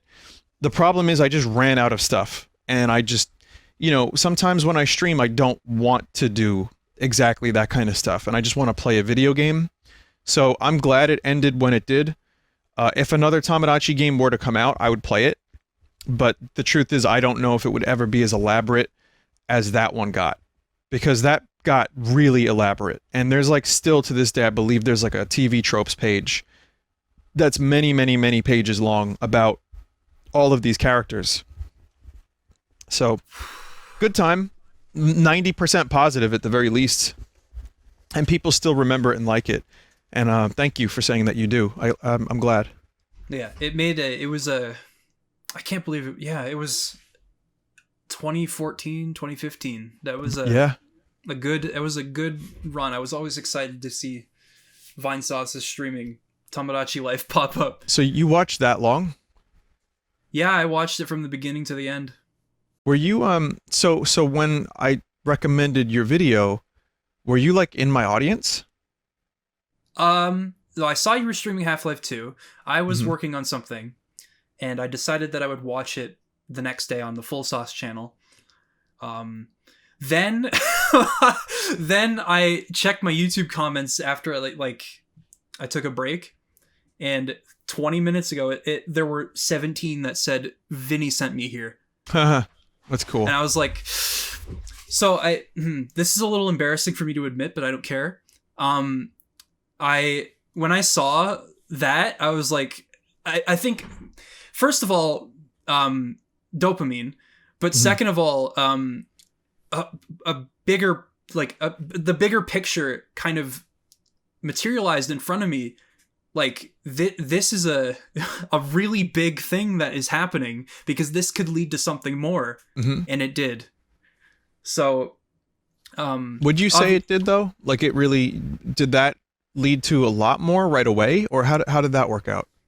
Well, that particular video, even after you recommended it, like a week or so later, it exploded in views, because more and more people were recommending it and sharing it, and like it got shown more because people seemed to like it on YouTube. And so that video took off partly because of you, but also because of the people that liked it, right? And then they shared it with their friends. Yeah. And it to be fair, it was a great video, so thank you. The things spread fast on the internet, like really, really fast. My TF2 video, back when I made it in June, it made insane numbers in like the first 3 days, because people were looking forward to it. And I guess I did it justice, because I was always scared to do a video on TF2 because of the huge following it's had over the years in the community. It does. And like the depth to its gameplay is something that I don't think I'll ever fully you'll never understand every nuance to a game like that. No, it's huge. Yeah, that's a massive game. And so people are still today like playing it for 10 years and still learning how to be better at it. And that's when you have a good game. For me, it was Team Fortress Classic. I like that even more than TF2, just because I grew up with it. But TF2 was a really perfect sequel. I wouldn't have imagined that like TF2 would have ever been as good as it was. But I fell off pretty quickly just because I put years of my life into TFC. So it's a little bit different there, yeah. Yeah, it's that actually, people brought that up in the comments. Actually, there were some people that played TFC for so long that they were like, TF2 is great, but making the shift is impossible for me. Yeah, that's a thing. That's definitely a thing. Like, Medic is different than Very what different. I'm used to. But it also was pretty revolutionary what they did. But like, the play style is so different, and like. Some classes were the same, like Pyro, even though Pyro got a bunch of different weapons into. Pyro generally is the same. Scout is way different. Oh yeah. People would just use concussion grenades to jump around the map, and then like Scout became. I'm glad they removed grenades though. Oh so, yeah. At the very least, because they just lob them at doors, and then people will just get mad. Yeah, I mean, half of the game's meta in TFC was bombs. Was grenades and spam, which is fine for the original, but I totally agree that TF2 is the superior game. You know what I mean? Like they really they nailed it. But there's something kind of fun about throwing a grenade that splits into 4 more grenades into an enemy's base and then the door closes. Those are some of my fondest memories of the original Team Fortress. So I'll give TFC this though. 2 Fort is better in TFC. Agreed. 2 Fort in TF2 is like Sniper sits in one place, Engineer sits in one of 2 places. Whereas in TFC, because of how the game is designed, 2 Fort just works. Also, CTF in general just works better in TFC because of how the game's designed. It's because it's only slightly different in terms of the engine from Quake CTF, which was just, grab a flag, bring it back to your base. Oh, sure. Yeah. But like the mod brought in like all different kinds of different strategies, and 2 Fort was like the perfect playground to experiment. True. Whereas in TF2, it became antiquated due to the game's design changing. Like, you had... I just got a call from... Anyway. As long as you're good. Random number. Yeah, no, it was like... TF2 became more about attack defend and payload and stuff, whereas back then it was just Quake but with flavor and strategy. And TF2 is not like that at all. It's its own thing. It invented like a subgenre of shooter. Yeah, it really did. And I never got into Overwatch, and for some reason it just didn't click. I do like class-based shooters, but yeah, Overwatch is not for me. I always was hoping that we would get TF3. I know the Valve work ethos. I'm aware of what's going on over there, so I don't have a whole lot of faith, but it looks like they're making games now, so maybe there's a chance. But yeah, but no, TF3 would be cool, and I feel like now's the right time that the Source 2 engine has been, released. They just need to make a game non-VR with it, and then we'll see what it can do, But I think I have a feeling of what that game's gonna be. What do you think? I can't say its name. So you have some ideas. You have an assumption, but yeah. We'll see. It might star a character with his name starts with the letter G. Oh man, Jesus. Yeah. Yes. Yes, actually. EEZ us. Love that game. Love that guy. Cool game. Me too. One of Valve's finest. Well, I think so too. You might be right on that, and we'll see. I mean, I don't know. I hope so. Half-Life is one of my favorite series of all time, so I would prefer that. But I'd love a TF3. I'd love a Left 4 Dead 3. Yeah. Back 4 Blood was cool. Make no mistake, it had some cool stuff in it. It's not an evolution. It's just kind of more of the same with a couple cards, and the characters are a little rough, but maybe in time it'll grow into a worthy successor. But it's all we got for now, so I'll take it. Yeah, exactly. You get it. Back 4 Blood was interesting because it kind of shows how much the writers added to Left 4 Dead. Like they really did. I remember so like ever since I first played it, I remember pretty much. There was a point where I could recite some of Ellis's rambles. Yeah, like that's how good the writing was in Left 4 Dead 2. Yeah, I agree. 1 as well. I love Bill. Mm-hmm. Bill was great. But with Back 4 Blood, it's like you have Leonard from The Big Bang Theory, or whatever the hell I forget his name. Yeah, he's voiced by William Salyers, I think his name is. Anyway, basically it's just that, but I don't associate any dialogue with him, even though I've heard it. I'm just kind of like, this isn't memorable. This doesn't feel defined. It's really not. Again, decent shooting, but it's got a long way to go, and that's why I would love to see Valve really, take the reins again, whether it be on Left 4 Dead 3 or TF3, or God, every 3, But yeah, as long as it's not more Dota, I'd be happy. I don't really like Dota. Neither do I. It's just like I do strongly believe that now that they have embraced like the return of Half-Life, I feel as if they're going to revisit. It might take them a few years, but they probably want to revisit now that they have hope for the future. It's still weird to say. That would be great. Like a Half-Life 3 or like whatever they want to call it. Half-Life G. Yeah, Half-Life G starring Jesus. Right. Yep. Yep. And I would love to see some of it take place in Black Mesa. I've said this before, as much as I love City 17, and I do, and I was happy that City 17 was realized so incredibly well in Half-Life Alyx. I would just like to see what they can do with Black Mesa these days. Like, how would that look like? Here's the thing that's interesting to me, is Metal Gear Solid 4 had a little fan service moment where you went back to Shadow Moses. Oh, that's cool. And I liked that part of the game. It was pure fan service, and it was very schlocky at times, but yet it was great. And like seeing what Shadow Moses looked like years later was really rewarding.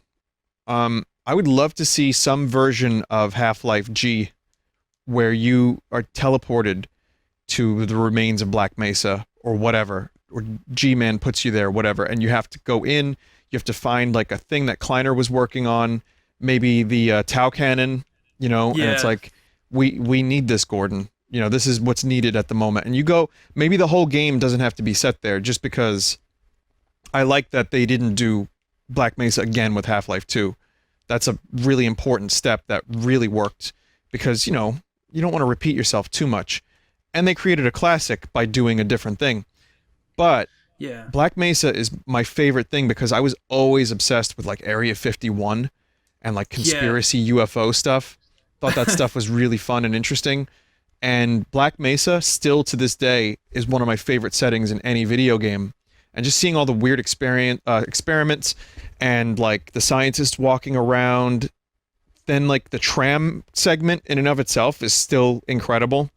Mm-hmm. But then you get to the part where they're really doing the crazy experiments, and it's revealed just how much they knew about this. And that was like a huge moment in my gaming history. I love that shit. And so for me as a fan, I would love to see more Black Mesa. Will it happen? Maybe, maybe not. I'd take whatever. At this point, Half-Life Alyx is my favorite game of the year, so I trust them. Yeah, same. It was I think they might do something different because they can't really go to the Arctic anymore. There's no one to debate with Judith over the Borealis. Only you can, but you're Gordon and you don't talk. True. So, like, what they could do is, I don't know if they'd even tie the Borealis into it, because we kind of got closure from Mark Laidlaw himself. So maybe different timeline too. Maybe in order to turn the tides, you go to see like a group of resistance members that are scientists working at Black Mesa. Like, it's torn down, and you have to work through. You got to go to Black Mesa. Maybe you go back to Zen. Maybe you even go back to City 17 for a little bit. Like, maybe they go full fan service, and they have like since portal technology is a thing, maybe you could even check out Aperture. You know, like, you can go to Aperture first. Maybe G-Man takes you there and is like, you'll know when you see it, and you pick up the portal gun and like you modify it at Black Mesa so it can take you to the place you need to go to fight the, you know, whoever. It would be cool. Imagine that now. Imagine like you teleport someplace and you see, you know, in the distance you see a helicopter, an Apache, whatever one Adrian Shepard was in. He just looks at you, you look at him, and then you teleport away. Oh man, I would love that. Just one little thing, just that. Yeah. You don't, you know, when is it? Who knows? Doesn't matter. But that would be a way, like, you get the portal gun, you modify it at Black Mesa, and then you take it to City 17, and then maybe you're on the Borealis for a short time. Like, that's one way you can do a bunch of set pieces. You can really go hard into the fan service, but with good writing, it would make sense. Yeah. And even if it's not just good writing, say the portal gun malfunctions, you know, and it's just a montage, like in the beginning of Half-Life when the first experiment goes wrong, you know, here's like 5 locations rapid fire in a row. So that would be my Half-Life 3 idea, just to throw in a little bit of history and solidify how fucking vast this franchise has been over the years. So yeah, it's just I also had another idea while you were talking about that. There was like the whole getting the portal gun from Aperture or modifying it. Mm-hmm. I was thinking about, because they were researching time travel with the Borealis, at least that's what Mark wanted to talk about, where they were talking about the boat traveling through space and time. I was thinking maybe modifying it to travel through time. Absolutely, yeah. They would like, so you'd maybe go back to Black Mesa before the experiment began, but like because of, or maybe this would be at the end of the game. I don't know. It's just maybe you could modify the portal thing twice. One at Black Mesa so that it can go to different places, you know, and then one at the Borealis for time travel. You know, like that way you can acknowledge the history of Half-Life, even if it's not in the same timeline. You know, like, I see what you mean though, but yeah, that's a pretty cool idea too. I don't know, because like this is the problem though, because they're probably running in circles thinking about this. at one point Half-Life 3 was going to have they were going to have an AI director like Left 4 Dead, where they'd have a building that was, you were supposed to get through it, but enemy locations, pickups and health and stuff, as well as like some, I think even the layout would change, but all that matters is that you would get through it, so that it would be a linear game with procedural generation thrown in. Yeah, I mean, you know, games have done that. Yeah, exactly. That's probably why they dropped it, because it wasn't enough. And that's probably what's going through their brains right now if they're trying to make another Half-Life game. Maybe what they could do is have Alex's games in VR and then Gordon's on keyboard and mouse, and go from there. But also, it takes Valve over 4 years to make a single game. So yeah, I don't know. We in 2024, when Half-Life Barney comes out, maybe we'll be playing it with a chip in our brains. Blue Shift 2. Blue Shift 2, yeah. But not Adrian Shepard. We're not getting an opposing force 2. Meanwhile, I think I love all the stuff that they added. All the weapons, Race X, you know, Adrian Shepard himself, like, you know, the Marine who questioned what was going on. Like that whole angle I thought was fantastic. Yeah. I think that they have a lot that could do. It doesn't need to be like, yeah, the VR stuff was Half-Life Alyx's Mario 64 thing, where it felt like something different. You know, VR was a really cool idea and it worked. Like I never felt like I did in Half-Life Alyx. Like that game really did a lot that I had never experienced before. And therefore it was a success. Now, if they want to do just traditional Half-Life, and they could do Half-Life Gordon and not even call it Half-Life 3 because they've already established the naming precedent, yeah, I'm great with that. Yeah. I agree with you. Keyboard and mouse for Gordon, VR for Alyx. Fantastic idea. I think, though, for gameplay, you don't have to do a whole lot. Like, I think procedural generation's cool. I think they could probably do some of that. They could probably even use the AI director a little bit. But truthfully, what has worked so far can still work again. Like so many campaigns just don't go in the same level of detail and the same narrative, the same like care and attention that Half-Life 2 and 1 had.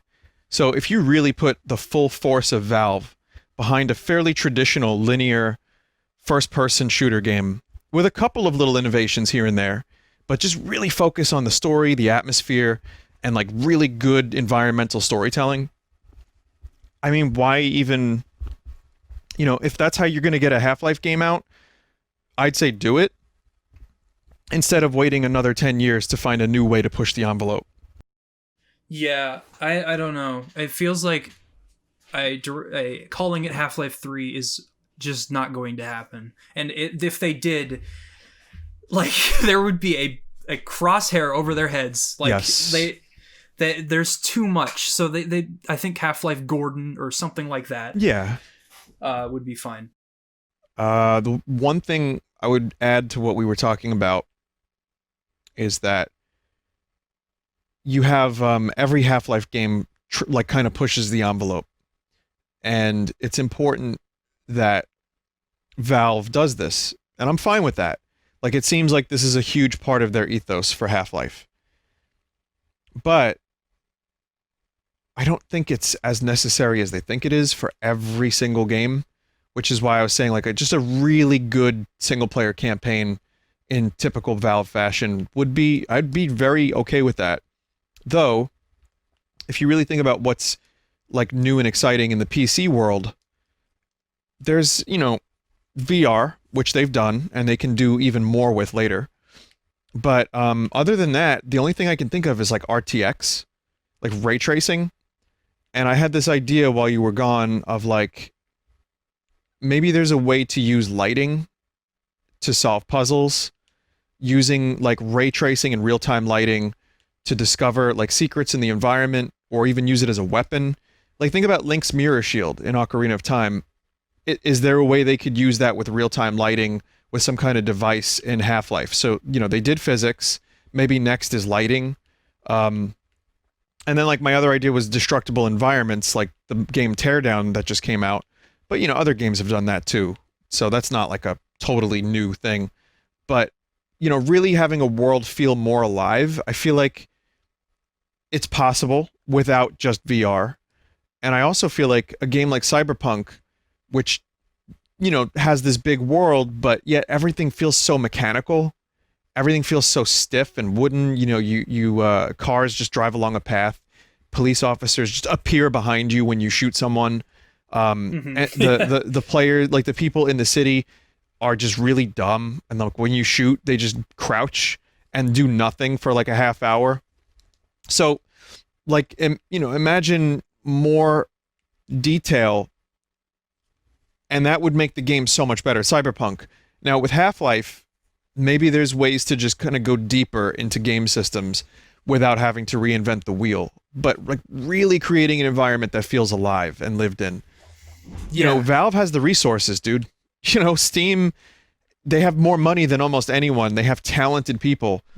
I feel like a Half-Life 3 could actually push the genre forward without it being some groundbreaking new tech, but yet a combination of, or a culmination of everything that they've done, everything first-person shooters have done up until now, plus a little bit of the Valve magic. Yeah. I mean... Sorry for the rant. It's just, it's fine. It's fine, because I think about this a lot. They're just great artists with crippling anxiety, is what it feels like. Oh, wow, that's familiar, but it's familiar for a lot of people, I'd imagine. But yeah. Yep. Guilty. They don't operate like most studios do. Which should probably be looked at, Yeah. It's just weird. It's cool, but I think there's better ways. And with that ethos plus maybe some modification, I think that they would have something cool on their hands. But at the moment, it just seems difficult. I'm confused as to, like, they made Left 4 Dead 2 a year after the first game, and that game is, incredible. But they're so, and Portal 2 as well was like a groundbreaking game, but it also was pretty close mechanically to the first game. It didn't need to reinvent the wheel, like you said. So apparently what's stopping them is that they feel this need to do that with Half-Life. And I just don't get it. Like, you've done it with Alex, and if you avoid the naming, if you avoid calling it Half-Life 3, or you accompany it with like another side game or something by a separate team at Valve, like you making something shorter for like an episodic game for Alex. I don't know. I don't work. Yeah, sure. I don't work at Valve. I don't know what's going on right now. I've heard that they're working on like some kind of VR keyboard and mouse multiplayer hybrid game. Cool. Sounds great. I hope so. I hope it is too. But like, I don't know. Maybe they'll figure something out, because they seem to have energy and they want to make Half-Life. Yes, that's the good thing. Like watching the Final Hours presentation, they have motivation, they have energy. Maybe we'll see more titles. Nintendo does this too, by the way. Nintendo usually has to wait until they can reinvent the wheel for some of their franchises. Like, Miyamoto has like gone on record about that, and like certain Mario games and some Zelda stuff, like where they feel like, well, we're not going to release a game until we find out something different. Like Pokemon. Oh wait, no, wrong game, because that's the same game every time. But F-Zero, for example, they say they don't know what to do with F-Zero because it would just be the same game. And it's like, well, listen, you can release similar games with a couple new mechanics and just make them really good. And F-Zero can certainly come back because there's online stuff which wasn't in previous F-Zeros. Yeah. So you can do F-Zero with a track creator online. You can do F-Zero with motion controls if you really wanted to. Don't. But, there's ways, like the whole excuse of not reinventing the wheel or reinventing the wheel only applies if you use it across the board. And a company like Nintendo, not to harp on them too much, but they're really, really great at coming up with groundbreaking shit. and I love them, for that. But sometimes they get frustrating because they say that, and then they will release the same game again, or they will charge full price for a game that's not maybe worth it. So, sometimes it's okay to just release an iteration and make fans happy and give them like tons of content to have fun with. So that's my opinion, at least. Yeah, and if fans decide to release stuff of their own to show their love for the series during the lull while they work on something, that is apparently not cool with them. And that's just a shame. That's just a real unfortunate situation that they don't understand that this is a way for fans to show their love and not like steal from them. I was gonna make this a video, but I made it a little bit of a Twitter thread, which apparently exploded. I was talking about just comparing how Nintendo and Valve are so different and how they embrace fans. Like Black Mesa being officially sold on Steam. Yep. Versus AM2R apparently being illegal to them. Or how about, the people at the few employees at Valve that are working tirelessly to optimize gold source games versus Nintendo, who won't even make the effort to re-release, Majora's Mask on the Switch, right, or something like that. Or if they do, they put it in a collection, a very bare bones collection, and charge $60. It's unfortunate, and then you have like people saying it's the Eastern Japanese philosophy, like they're still stuck in like the past because this is their. I don't know how true this is, right? But Western versus Eastern, it doesn't really matter to me as long as they treat their fans right. And the biggest mistake, aside from attacking like content creators, is attacking their fans. So this is really one of my problems with Nintendo when they get too big. Like, they have issues that they feel they have to attack people, and I don't know why. They're doing great. And when they're not doing so great, when they're in like a lull period, they tend to do some right stuff, and then when they get really successful and have the biggest systems, things go pretty bad again. So I don't know. So Iwata, before he died, while the Wii U was failing, first of all, Iwata as a president took things. A pay cut. Yeah, the pay cut I was going to mention, and also just he said very famously about fan games. He said that it wouldn't be right. I'm paraphrasing a little, but he said it wouldn't be right to treat someone who did something out of love for Nintendo as if they were criminals. I believe he said this 2014, so a year before he died, I think. And AM2R happened 2 years later. 2 years after they hired a new president. And I don't know. I feel like things might have been a little different if he was still around, because the Switch was, his idea, but he never got to see it succeed, right? Right. So it might not have been his idea, but he set the company up for success, and that philosophy that he held just doesn't exist anymore at the company. So maybe it is just a difference in culture philosophies between the West and the East. But I mean, the most I can say is just don't stop making fan games. Like, just keep making them, but maybe don't reveal that you're making them until they're finished. Yeah.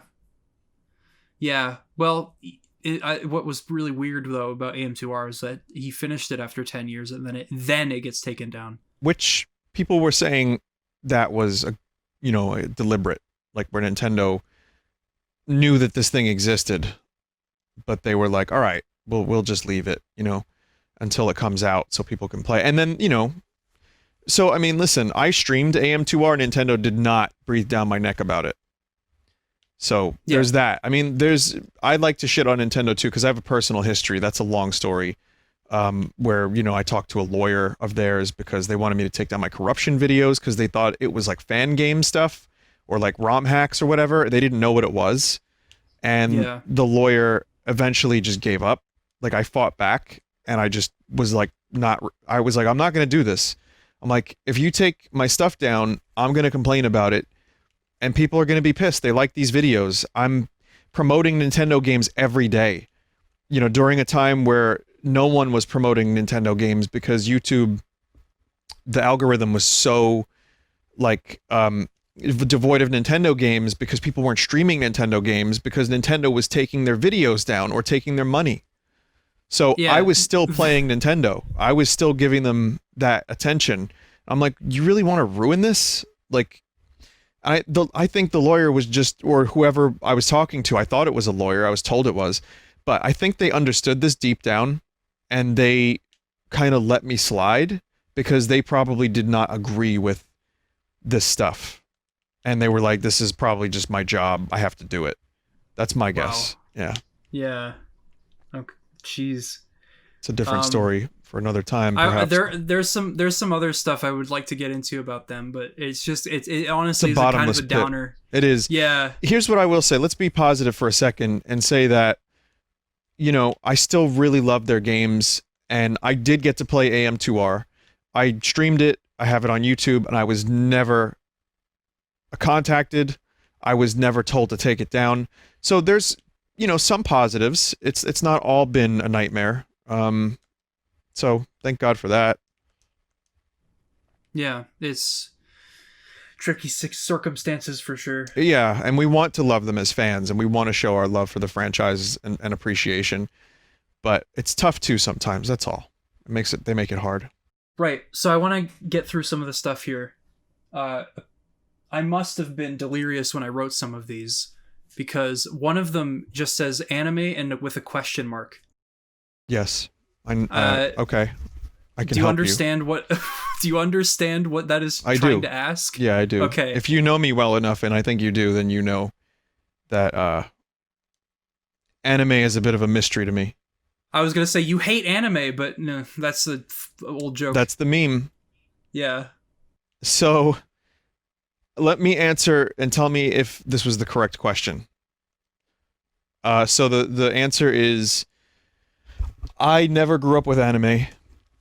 I never had anyone that got me into it. And I grew up at a time where the internet wasn't around until I was about 16, 17. Yeah. You know, or a little younger than that, actually. Probably about 14, I think I got the internet. But the point is, anime was always very mysterious. And I just remember Dragon Ball Z on Toonami. So I was just like, yeah. Why are they talking like that? Why are they flying and punching? Which is weird because Chrono Trigger became my favorite game of all time, and that is by Toriyama, you know, the art. So I do like the art style, but I didn't watch anime, and one of the reasons is I had my own interests, and I was watching more live action stuff. And then as the internet evolved and I started learning about it, a lot of what I thought anime was schoolgirls and high school drama and like magical anime, magical schoolgirls who would fight. And like, I didn't know that there was more to it than that, really. And even I denied that there would be because I just didn't have time for it. Like, I wanted to, you know, delve into my own interests, which was a lot of music stuff at the time. And again, none of my friends were into it. So there was no one I could talk to about it. And I didn't bother. It was just a non-factor in my life. So then I start streaming and people are like, Vinny, how come you don't know this? How come you don't know this? How come you don't know this?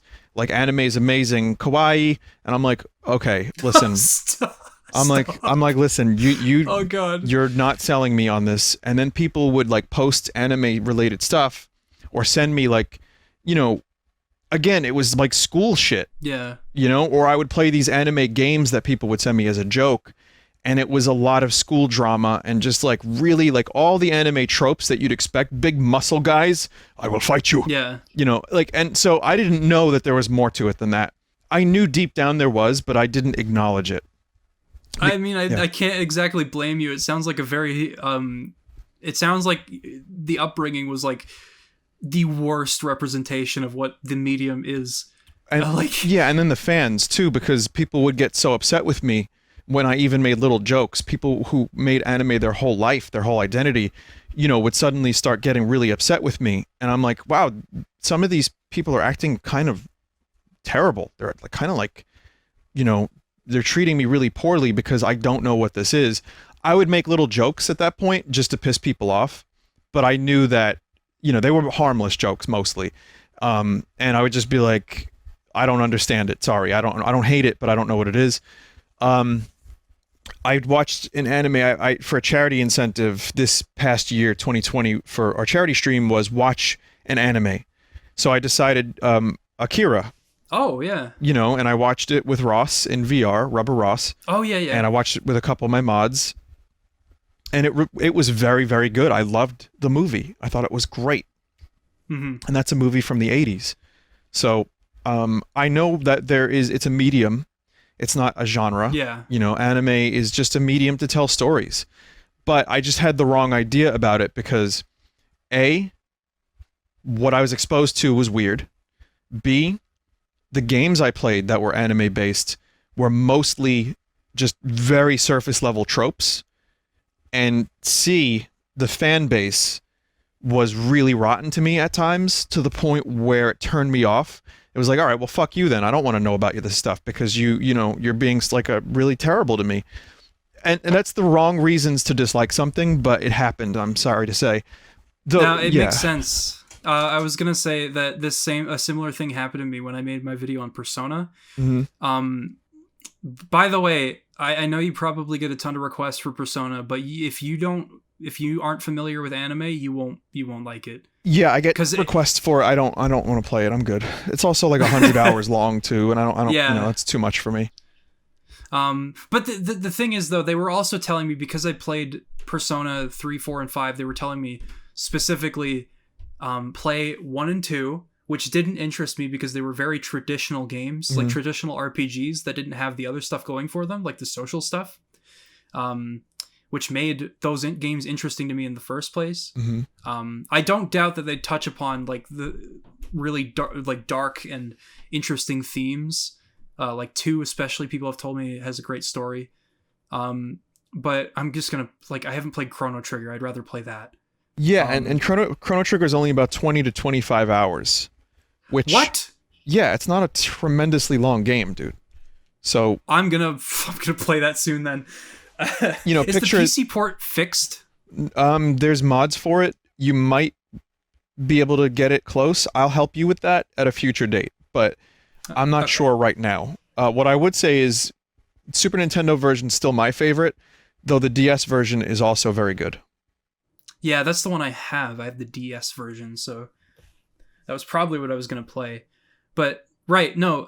But like 20 hours versus 100. 20, even if you don't like the game, which I think you absolutely will enjoy it, that's not as much of a time sink as like, oh, you only got 80 hours in. You have to do a full 90 hours and then the game gets good. Now, I'm obviously joking, but it's tough to when people are like, Vinny, just play the Persona series, you'll like it. I'm like, dude, I don't have like 300 hours worth of, time to play games that I may not be interested in. And, people don't understand that because they love it and they want to share the thing they love with you, which is cool. Mm-hmm. And it's a thing that you have to understand. Like, I understand that completely, but I also can't really help. So, yeah, it's just, they people like that. I'm talking about like elitists, like people that want you to play specifically like this. Undertale. This goes into yeah. Don't do a genocide run, otherwise people will be upset with you. I've never played it because of similar reasons I mentioned about anime, and I know that that's a mistake because it's a good game and all that. But I know if I were to stream that, people would be really upset if I made the wrong comments about it. If I didn't like a character, if I didn't save every character, like I know that people play that game a very specific way, and therefore I'm good. That's like people have too emotional attachment to that game for me to feel comfortable streaming it the way I want to. So okay, yeah, no, that makes sense. That and they were also telling me to play the parent series Shin Megami Tensei, which I've heard of that one. I'm more interested in like Persona balancing the RPG stuff and like making the RPG stuff an event, whereas the rest of the game is a social simulator, and that feeds into the RPG stuff. That was what interested me initially about Persona. So it's just, I don't know. The other games aren't my thing. Well, that's fair, right? That's okay. Yeah, that should be fair. I mean, it's ridiculous how many comments were screaming at me to play Persona 1 and 2 and all these other games. I was like, if I'm ever interested, I will. But like most of what I loved about Persona was not what those games are. Yeah, and I think that's okay. But again, you know, some of these people are very passionate. Some of them are kids. Some of them are really, they just want to share the thing that they love, because if you love it, they'll love you more. Yeah. So, or like, you know, validation as well. Yeah, validation's a huge part of it too. Sure. Yeah. By the way, if you like something, that's valid enough. I think so. I think it's not really a big deal. It's nice to feel that validation. Like you find somebody that, you know, likes that one unbeloved episode of Star Trek The Next Generation. But like, even if you don't find that person, it's just, hey, it's, you know, it's weird. okay. Love what you love. I don't know anything about Star Trek The Next Generation, but I mean, that was another thing I was going to talk about during this, is I wanted you to give me like a little, this is a perfect segue, because we were talking about convincing people to try something.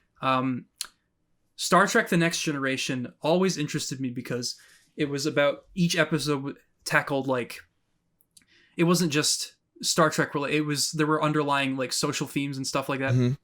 And so I want you to give me a brief on what makes Star Trek The Next Generation good. Okay, I can do that. Well, it's my favorite show.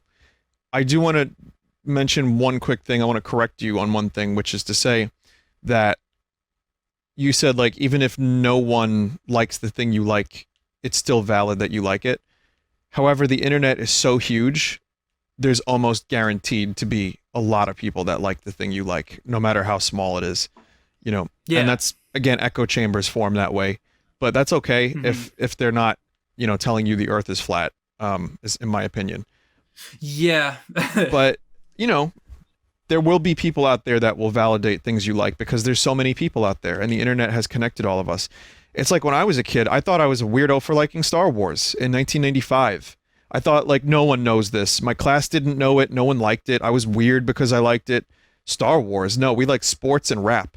Or we like sports and this movie that just came out that I'm like, I never heard of this movie. I'm like, I like Star Wars.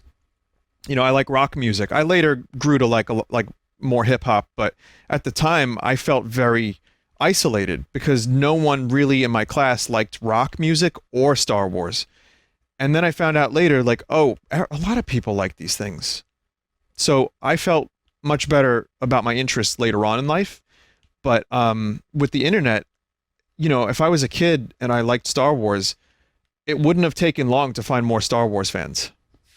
Yeah. So anyway, Star Trek I got into later on in life. I always knew the movies, but when I finally started watching The Next Generation, probably in 2011, I think it was, something like around there, I had seen a couple episodes, but I hadn't seen the full series. When I watched the full series, it became my favorite show. So, really all I can say about Star Trek is this. No, it's not really for everyone, but the writing and the characters are so good, and it does deal with, like, a kind of a hopeful vision of the future, that it makes you forget about how shitty life is a little bit.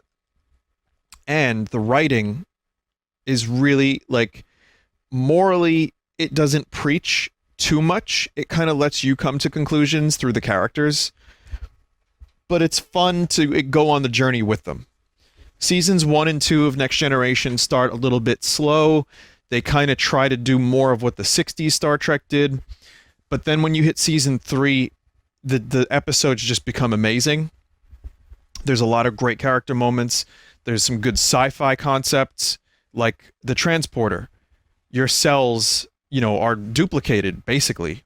And there's a character who actually has a fear of being transported. And that episode explains this phobia, and it gets really good. It becomes a horror episode almost. But, this is a thing in the original series. Everyone's like, beam me up, beam me down, and they don't think twice about it. But then you realize all of your molecules are being reassembled someplace else. It's a horrifying concept. So one of the episodes, there's a character who's afraid of like everything. He's not a main cast character. He's a recurring character. And he's afraid of the transporter. And so they explore that whole concept. So you get good sci-fi concepts. You get good action. You get good villains with the Borg. You have a character called Q, who's basically like a god. He's like a trickster god. And he shows up in the first episode, and like he recurs throughout the series. And he's great. And then you get to see Data become more human. Data's an android. So there's always this aspect of what does it mean to be human, and you get to experience that through Data.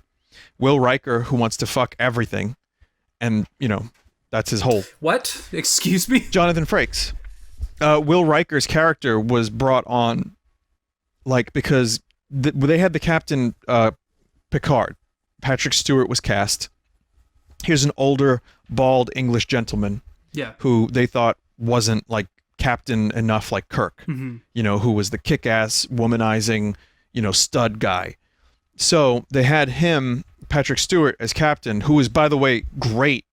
He's like my favorite captain. His acting is incredible. Yeah. The character is one of my favorite fictional characters of all time is Captain Picard. But they had to bring Will Riker, who's his first officer, aboard because they were afraid people wouldn't relate to Picard. So Will Riker is basically the Kirk stand-in, which, by the way, is, lame. But he becomes a better character here and there. But the thing about the show is this. You'll enjoy it if you get into it. You can watch one episode out of order, randomly, and it'll still be good. You can watch it from start to finish, and you'll love it. It's a show that has a fantastic ending. There's no bullshit, Game of Thrones ending. And it's a really good escape. And by the time you're done with it, you'll really love those characters as much as I do, I think. That's my boilerplate pitch for Star Trek. It does. It sounds... from the episodes I have seen, it was pretty compelling. I cool. think I'll have to... That'll be the next show I watch. I'm in the middle of an anime right now, so... Well, I hate those, according to some people, so... Yeah, might as well drop it. Your phrasing when you said Will Riker, I thought you meant he was gonna be always horny, because he said he fucks everything. In the early seasons, he's the, he'll basically, he'll seduce the women, and, he's horny a lot. But that's what Kirk did, so they had to have this, kind of swashbuckling dude. But later on, it's evens out a bit. Okay. We're gonna have a little bit of a lightning round here, although some of this, never mind, I never finished the segment, so I'll just ask you these anyway. So before we get into the Red Vox stuff, so favorite food? Pizza. I figured, yeah. Is your cholesterol okay? It is, because I don't eat it as much as people think I do. Okay, good. Yeah. But we do have great pizza in New York, as you'd imagine. So it's hard not to love pizza here. I've been there. Yeah, the pizza is delicious. But I can't have any right now because of the diet I'm on. I'm on a little diet myself. I've avoided sugar for the past 3 weeks, and, I'm eating a little less, and it's been good because the quarantine, just food was an easy way to enjoy life a little, but exactly. Yeah, so I feel that. Yeah, it's just nice to have a light at the end of the tunnel too. By the end of this diet, and when I start running again, I'm gonna fit into my old clothes and I'll be able to buy some new ones. It's just great. Something to look forward to and work towards while you wait for the world to recover. That's great, man. I'm happy to hear that. Yeah, Stick with it. I'll do my best. We were talking this is ironic because we were talking about making healthy choices in our lives. What is your favorite drink? And I mean alcohol. Well, I usually do Maker's Mark, which is, just on the rocks. It's not my favorite drink, but it is a drink that I can tolerate. And if I'm at a bar, I will get a Maker's Mark on the rocks. My favorite has always been sangria, but I also like. Oh no, sangria is fantastic. I've had some good ones too. Yeah. I also just sometimes, this is only when I want to get drunk, which isn't often, by the way. I'm not alcoholic. I rarely drink in general. I mix vodka with lemonade, and the vodka, by the way, is like really, it's like 40% alcohol. Oh, so shit. it's just you just so quickly, like you could have 2 glasses and you'll like already be hammered, but you'll be conscious of your surroundings. That's cool. I mean, I've done that with Crystal Head vodka from Dan Aykroyd. Oh, so. For real? You actually had some I have of that stuff. Yeah, I have one. I have a Crystal Head vodka. It's good. It's fine. It's vodka. It's, it's whatever. but it's good. You can mix that with lemonade. That sounds cool. There is okay, I'm seeing one here that isn't garbage. Where did the Vine Confuse face come from? I was at PAX, I think it was PAX 2020, so a year ago. And this girl started, she was in cosplay, and she started doing this weird, like, she arched her back and like was on all fours backwards. Oh. She was like, "Can I show you something?" I'm like, okay, as long as it's not too weird. And she did that in the aisle, and she was like, "Is it okay if my friend here takes a picture?" And they did, and that was my confusion face at looking at her basically do like a backwards exorcist spider. Oh, wait. Oh, no, never mind. I'm sorry. I was looking at Vine Stank while you told me that. No, yeah, Vine Confused. I remember now. Yeah, gotcha. I was definitely delirious. Vine Stank would have worked in that situation too, depending on the reaction that you got out of it. That's true. That's very true. Yeah, let's get into the Redvox stuff here, because I've been listening to Redvox since What Could Go Wrong came out, which is the debut album. Thank you. Yeah, no problem. I like the music, and I like it so much that I have. There's a lot to talk about with Redvox, I think, because just the experience I've had with it has been super inspiring for me, because it just astonished me. Like, in the past 4 years, you've released 3 full-length albums and 2 EPs, I think. Well, 2 EPs with the new one, which was like B-sides. Blood Bagel and Lost for a While are both EPs. I would consider Kerosene at this point to be a full album because it's 10 songs. It started as an EP, but then when we hit song 6, I was like, I still have more songs. So we just made a full album out of it. It's not a long album, but it's an album. Yeah, so it makes sense to me. 10 songs definitely doesn't feel like an EP. 10 songs. I was gonna say, sorry. It's 4 full-length albums, 2 EPs, and 1 10-minute long song in the form of Stranded. So yeah, we've been busy. I gotta. I'll talk about Stranded in just a bit, but I just want to let's start at the beginning here, because you had you had music beforehand that you went under a different name when you were releasing it. Davies Gray. Yeah, that's it. Davies Gray. Different band. Different band. And I know that either you've gone on record or I don't know, but when you met Mike, I guess he had similar interests in music. So I'll just ask you how Redvox ended up being formed. Well, so Mike and I met in college, and we weren't in a band together for a while because Mike hadn't played drums until we started Davies Gray. So I was playing guitar at 18. Mike started playing drums a little later, and he learned. We kind of like jammed, and he learned that way. And then he took lessons, and he became way better. But at first we just started a band just for fun. It was like, oh, let's start this band in like 2008 or so. So we did that, and then Davies Gray, we recorded a little EP. We had some songs, and it was fun. We didn't do a whole lot with it, but we enjoyed it. And then we stopped because here's the thing. There's no real way to make money from music in that sense, right? So we spent some money on making the EP, and then the EP went nowhere. So it was fun, but we only did a couple live shows, and then I was just burnt out. We were playing like, practicing like 2-3 times a week, and it was going nowhere. No one was coming to see us. So I just needed time away from it. And there was some band stuff too, where like we were on different pages musically. As our bassist Phil became a better bassist, he wanted to do more metal. Mm-hmm. I wanted to do more classic rock.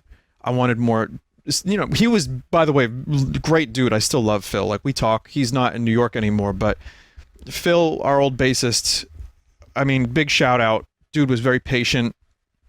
He became a great bassist, great music producer in his own right. And his bass lines, for our music were fantastic. And Mike became a very good drummer as well. And we had a lot more in common musically. We both liked classic rock. Yeah. Big Zeppelin fans, Sabbath. He was into Floyd with me. We got into Floyd around the same time, where it was like, oh my God, this music is great. So Mike and I got along. We diverged too, because like he's not really into Radiohead, but they're one of my top 3. Top 5. So yeah. But so life got in the way. Davies Gray kind of came to an end. Phil ended up moving, and Mike and I stayed friends, and we were both going through life.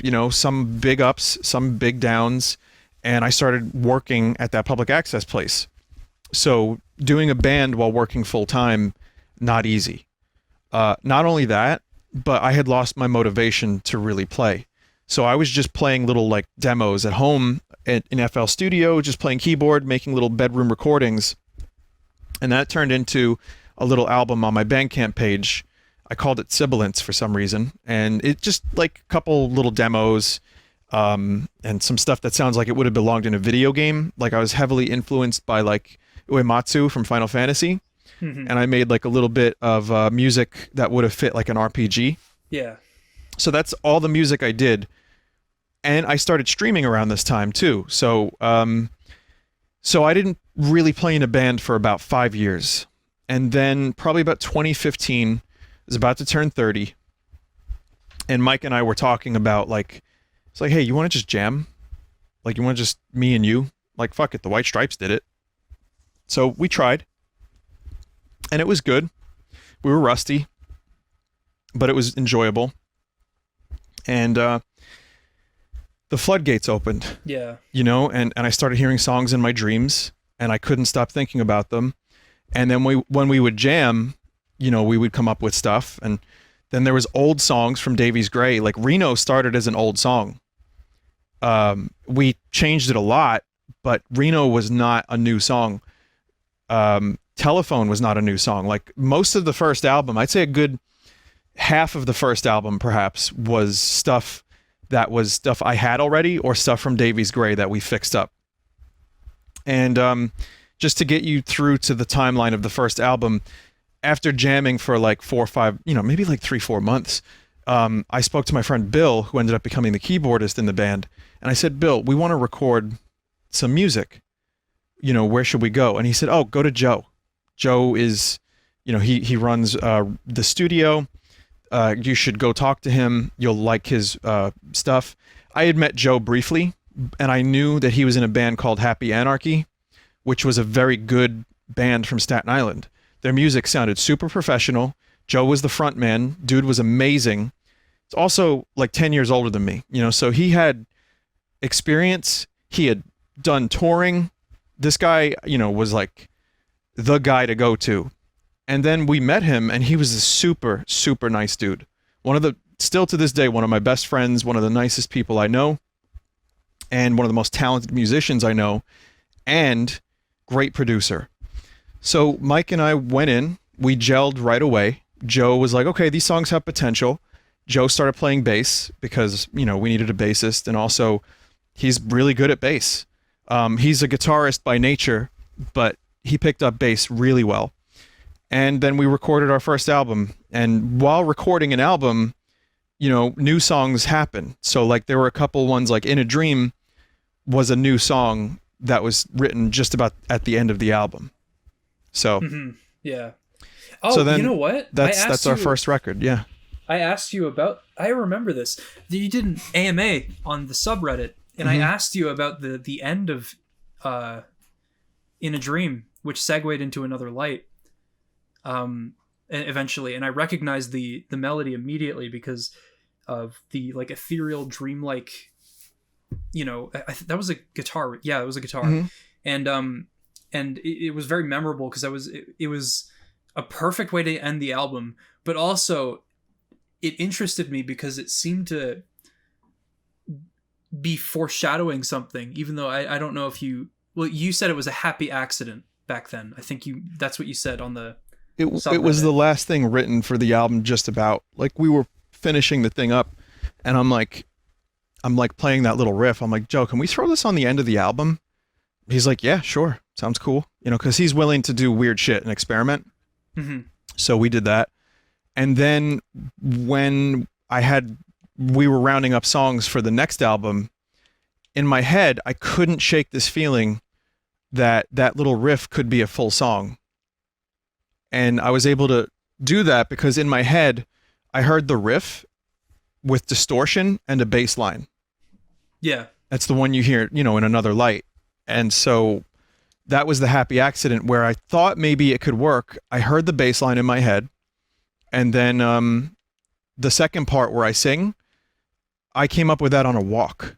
I was just walking to clear my head. And I heard, turn the page and start to write. I'm like, what the hell is that? Oh shit, that works for Another Light. So that ended up becoming the thesis of the album. Yeah. And I figured, wow, this is a really cool idea, starting the album with the end of the last album. And I'm glad it worked out. I love that. Yeah. I immediately, when I finished the album, I listened to it a second time, and I kind of realized what you were doing with the first song. And I was immediately like, good idea. And it's funny what just going for walks can do for creative minds. So more than half of I would say 80% of the lyrics were written for the Realign album, our most recent one, on a walk. Because I realized at that point that I work best while I'm moving around, my blood is going, and I'm like, looking at stuff, like whether it be houses or like walking in a park. And I get good ideas that way. Did you have anything, were you listening to any music, or was it just the sounds of the in my head? Oh, I see. I would play the song in my head, so to speak. And I would hear so to write lyrics on my walks, which I don't always do. Like sometimes I write at home or at a computer or in a notebook, or a lot of times lyrics when we jam, I just make up. I might sing and it sounds like I was at the dentist, like I might do like for example, like, why can't this be easy? I'd be like, why can't this be cheesy? Yeah. Like, not that didn't happen like that, but as an example, I just take those syllables and then I'm like, oh, there's a good couple words in there. Or like, oh, there's a good sentence in there. Let me see what this song is about. And sometimes songs are written in like a couple days. Sometimes it takes months. Pale Blue Dot took months. Because I was going to ask you how like the songwriting process goes, but that does clarify a lot. It's I don't know, because not everybody's creative, first of all, but like not everybody's minds work like that. Like my mom or my dad, when they come up with ideas while they're moving around or doing things, it's usually to keep themselves on track. But when my mind wanders, it's always just ideas. And like it's incredible just what doing something completely different or you know, sometimes mind numbing can do for a creative person. Like when I was in most of my ideas for my videos, late 2019 to early 2020, it was dull, like just dead, where I worked at Walmart. And and I'd just be standing around. I'd print off receipt paper and write on the back of it. That's a good trick. And I was like, this is a great, what video was it? Link's Awakening was one where I was writing on the back of receipt paper. There's some videos that never came out that had tons and tons of notes. It was just, it really, like, it's just, sorry, I've lost my train of thought. It was, the creative process is, different for everybody, but like, yeah, it's amazing what the mind can do when it has nothing else to do. Right. And that's like where the dreaming stuff comes from, or like, sometimes I'll be driving home from the studio and I'll hear a lyric, or, you know, my mind is totally like just clear and I'm like tired from the day. But you're right. Creativity is a weird thing, but a lot of the artists that I like, that I've, listened to talk about their process, a lot of it does come down to like, sometimes you just leave the song for a week and come back to it.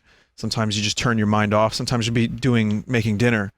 Like some of my favorite, like McCartney stuff was him saying that he got it from a dream, or like he didn't know where it came from. And I think those are the best ones compared to the ones that you have to labor.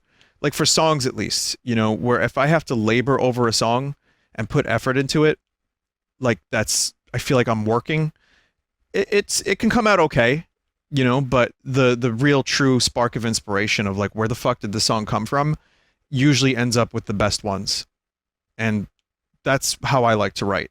The idea is start with inspiration. If you don't have it, try not to force it. Sometimes you just play guitar, turn your mind off, and then there's a riff. And then once you have that, sleep on it, let it kind of live with you for a bit, figure out what you think the song is about, and then work. Once you have the clues of, oh, this song is about this song is about another light, this song is about like memories, then you can start spending time putting the hard work in as a songwriter, so to speak. And you're like, okay, well, this should go here. This could go here. This lyric could go here. And then you just try to, for me, I just try to be honest about what I'm struggling with or what other people are struggling with. And sometimes I just make up stories. And sometimes the song itself, like the words just are in the syllables. Like, for example, if I'm singing a song and the word me pops up a lot while I'm playing it in the studio, like that is an indication that maybe I should rhyme with me for that part of the song because it feels right. Yeah. If I try to say like with an ooh syllable instead of me, and it sounds wrong, it sounds weird, then I stay away from that. So, but it's different for every song, and part of the fun of songwriting is not knowing and just letting it kind of happen and not forcing it. Like, I didn't know I was going to write a song about Return the Call, that topic, or I didn't know I was going to write a song like Reno, because I remember when we were doing the Davies Gray jams, I just started singing Headed On Back to Reno. I'm like, what the fuck? I've never even been to Reno. Mm-hmm. I don't think about Reno. Why am I writing songs about Reno? But that was part of the fun, is who knows? Just go with it, That's funny because I had an idea of what Reno might be about. Well, it's about, we made it. Mike and I both wrote lyrics to that one, which we don't do a whole lot anymore. But it's about something. It was formed into a thing that means something to both of us. But it's just weird. Why Reno? That's the part that's kind of hard to explain. Yeah. What do you, if you don't mind me asking, what do you think it's about? I thought it was about drugs because you mentioned that you had you did take, was it mushrooms at some point? I did. I had a legit mushroom experience, and then I had a microdose, but that was in between. That was in between Another Light and Realign.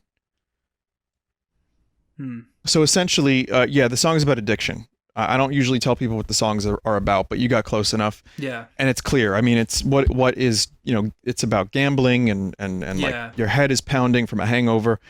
I don't have a lot of experience with drugs, so I can't write a song from the perspective.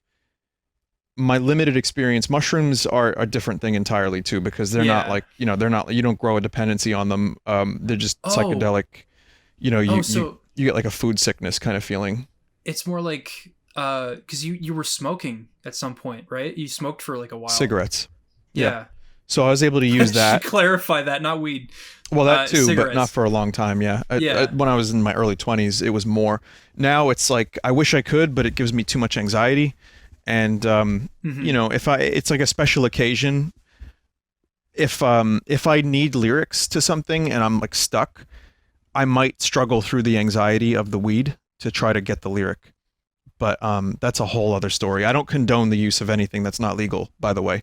But alcohol might be the worst of these things, and it's legal everywhere. And a good chunk of Reno is about struggling with alcohol addiction, in my mind at least. And Mike has spoken about that candidly on his streams, and that's something he went through. So yeah, Reno's kind of about that, but using the city, it was like, well, what's in Reno? Casinos, gambling. It's not quite Vegas, but Reno has a lot of that stuff associated with it. So we were able to use that as a topic and to go off of that. Yeah. So I figured it was about addiction, but I didn't want to think that it was drug addiction, because I know you mentioned mushrooms like once or twice, right? So, but like, cigarettes makes more sense. I remember you mentioning that you smoked for a while. But again, alcohol is probably the number one, because even cigarettes, like bad addiction, I was lucky to quit. But it's like you can really damage your entire fucking life with alcohol addiction. So yes, yeah. Even like weed's legal here, and I'd say like if you had the choice between weed or alcohol, not that you should choose either one, but like, well, yeah, I'll say it for you. Weed is not as harmful as alcohol. Yeah. It just isn't. I'm sorry. Like health-wise, alcohol is, I've had alcoholism in my family, and I've seen it destroy friends. I've seen it destroy family members. It's not pleasant. So yeah, weed is at the very least, if you just take a couple hits after work, you relax, you're not driving anywhere. It's not good for your lungs. But at the same time, research and studies, it's not quite as bad.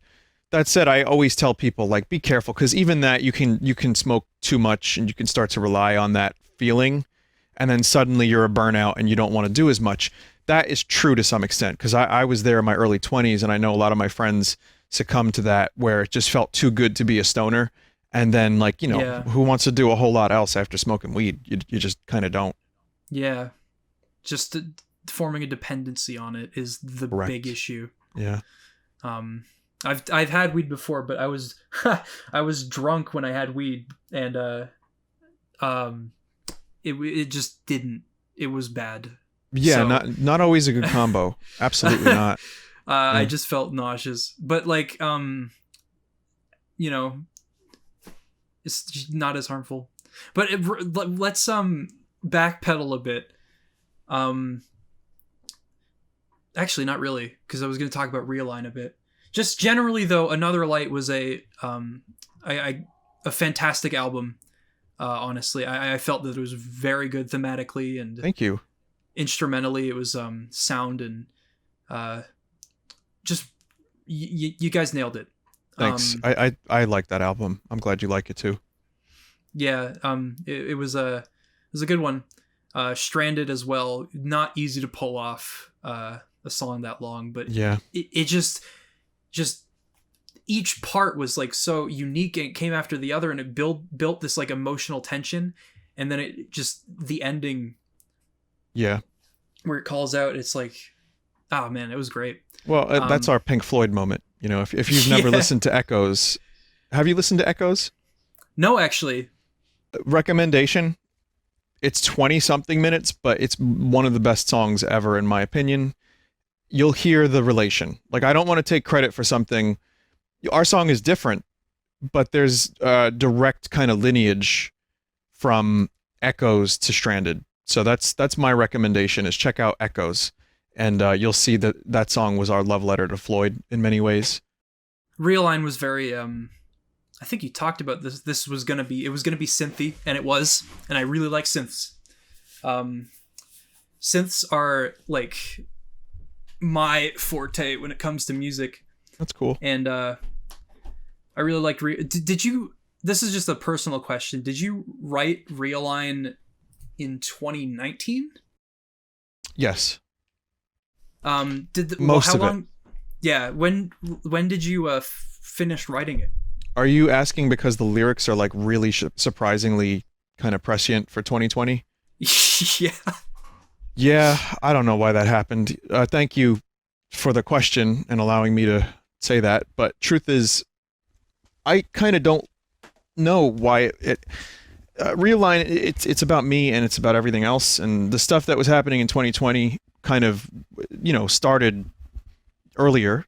But it's an album that it's a call for help in a way too. Like, for not just me, but for everyone. Like, wouldn't it be great if we could all like kind of get back to ourselves and like, get along more? Or like, it sounds like, oh God, what is this hippie shit, right? If you're listening out there and you're like, I've never heard this dude's music, what is this crap?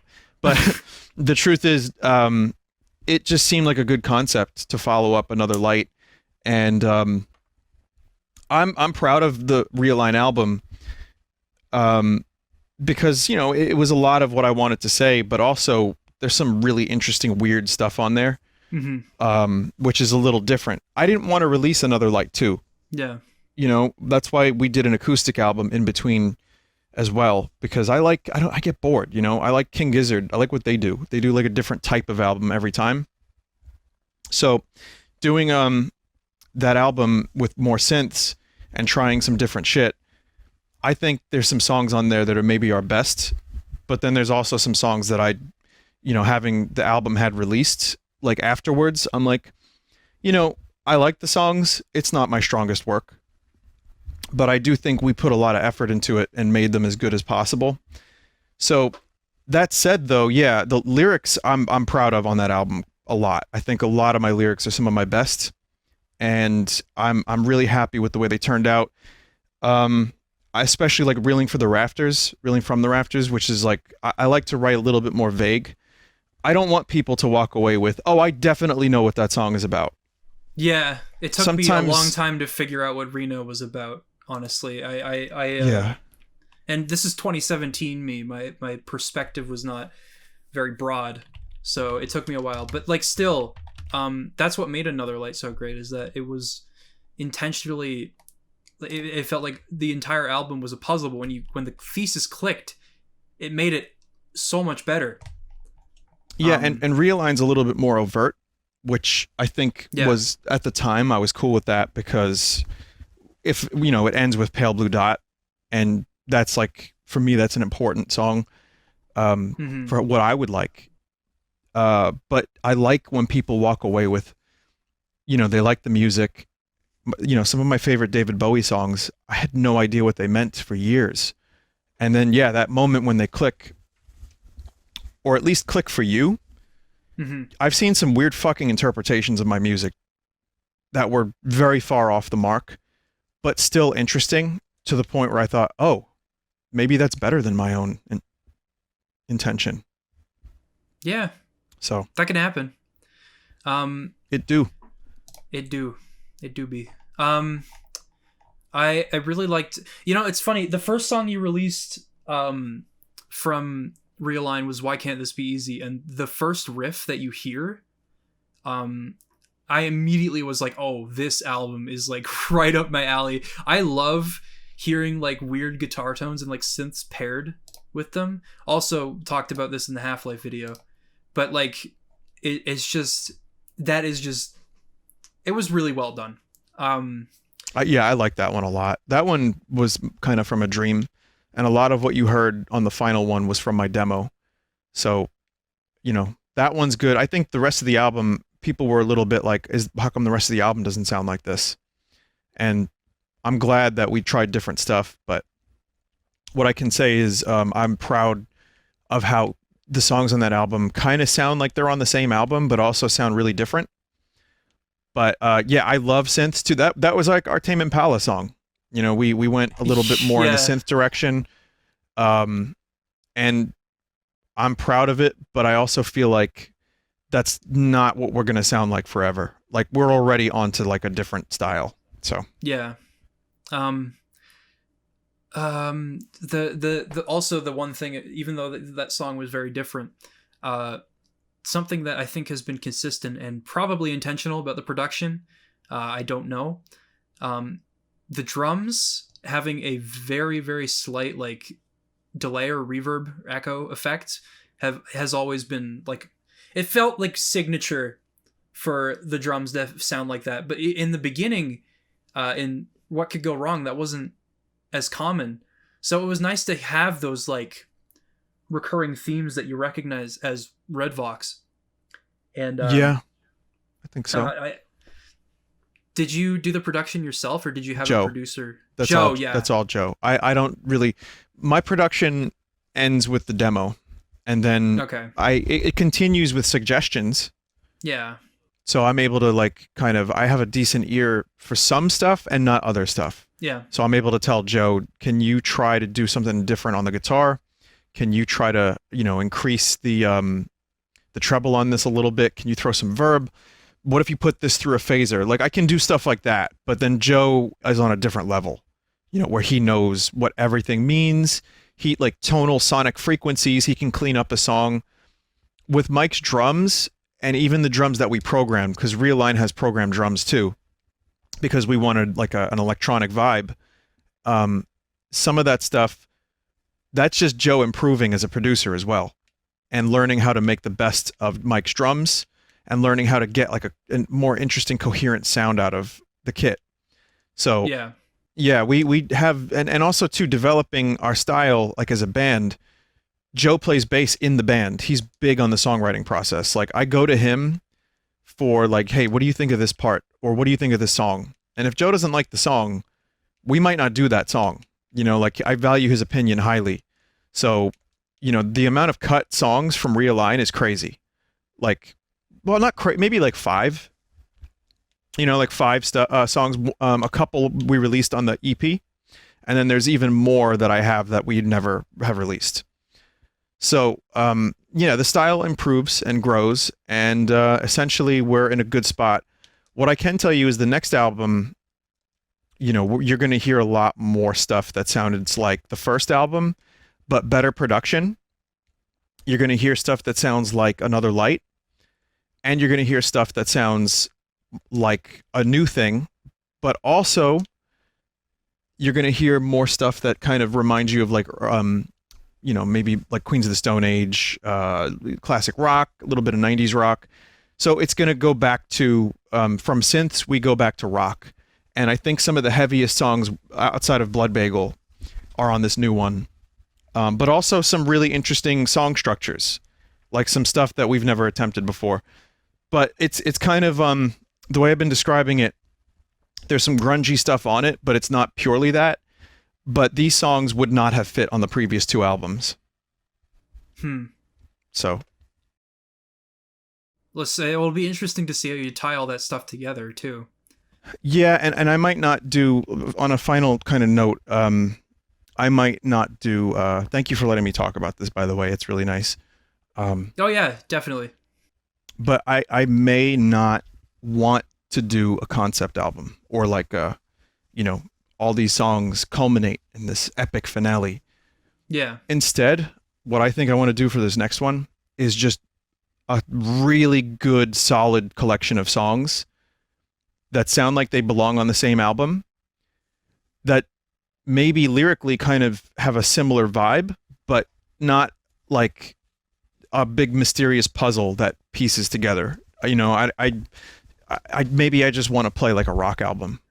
Yeah. So, did you ever listen to the Foo Fighters album Concrete and Gold? I did not like that album too much, but I've only heard half of it. So I like their earlier stuff. I haven't listened to that one. What makes you bring that up?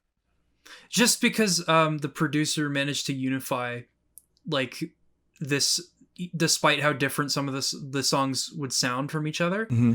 Especially with a song, I forget what it's like, but it's just Dave Grohl screaming mostly. And there's like a heavy distortion on the riffs. That was a good one. But like the producer still unified it despite everything. And I think that is a very interesting and unique challenge to tackle. And I'm that gets me excited. That really makes me excited about the next album.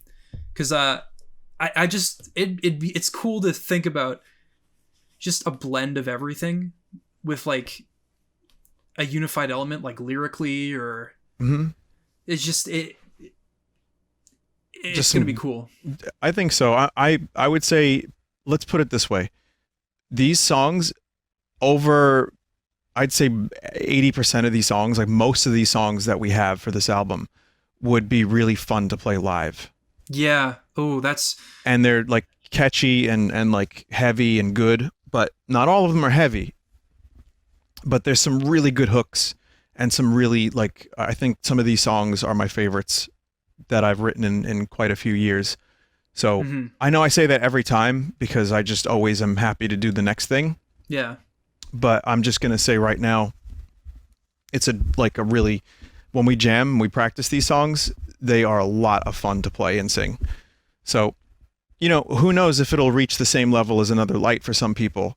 You know, some people like Realign more, some people don't.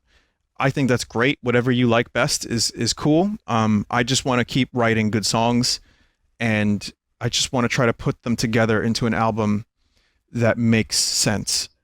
Yeah. My brother liked Realign the most. He said it was his favorite. That's cool. So, thank you. He did. I think that's all he wanted me to tell you. I think he mentioned me wanting to bring up Realign. So hopefully that's what he wanted. If not, he'll punch me later. I don't know. That's fine. Yeah, he shouldn't punch you. Violence is never the answer, except for video games. Yeah, exactly. Yeah. He'll punch me virtually. That's fine then. Yeah, that's all good. You just play like ARMS. Yeah. Or actually, we've been playing Soul Calibur lately. Which one? 6. Great one. Yeah, I enjoyed that. It's just weird. I put it down after 2 years, came back to it, and I was just like the filthiest like Ivy player you could imagine. I was so evil. Ivy is evil, period. But I mean, yeah. Oh man. But yeah, no. Really excited for the next album. You guys have done some great work so far, and I'd like to compliment Mike on the drums as well. He's gotten better and better and better. Yeah.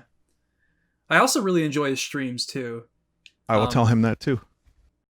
I guess to wrap up here, because there's not much else here, unless you had anything you wanted to ask or talk about. Well, I wanted to say a couple things about your stuff, which is, so I've watched, not to, be too complimentary, because you don't need that. Like, this is the internet. You're not supposed to get too much praise. You need a healthy balance of people Definitely telling you in your comments how terrible you are. But that's just life, right? I wanted to say that I've watched a lot of your recent videos, and I wanted to let you know which ones I really enjoyed. So I will do that. I did not watch your Persona video because that's not a topic I particularly can relate to.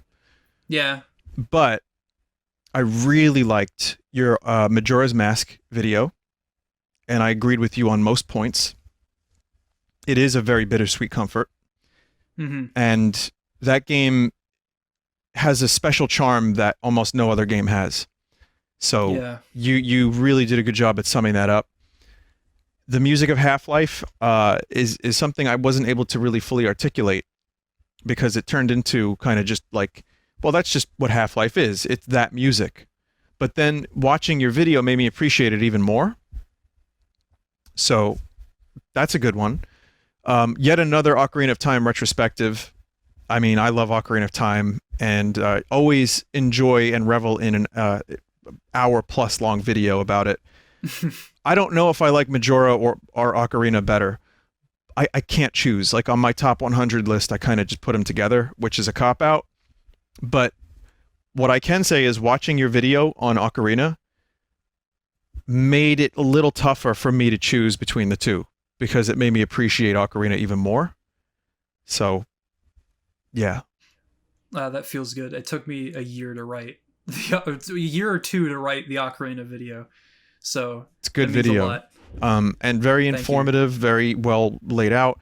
Of course, some of my favorites of yours, any of the Half-Life ones, like the Half-Life Alyx one, Metroid Prime Trilogy is great.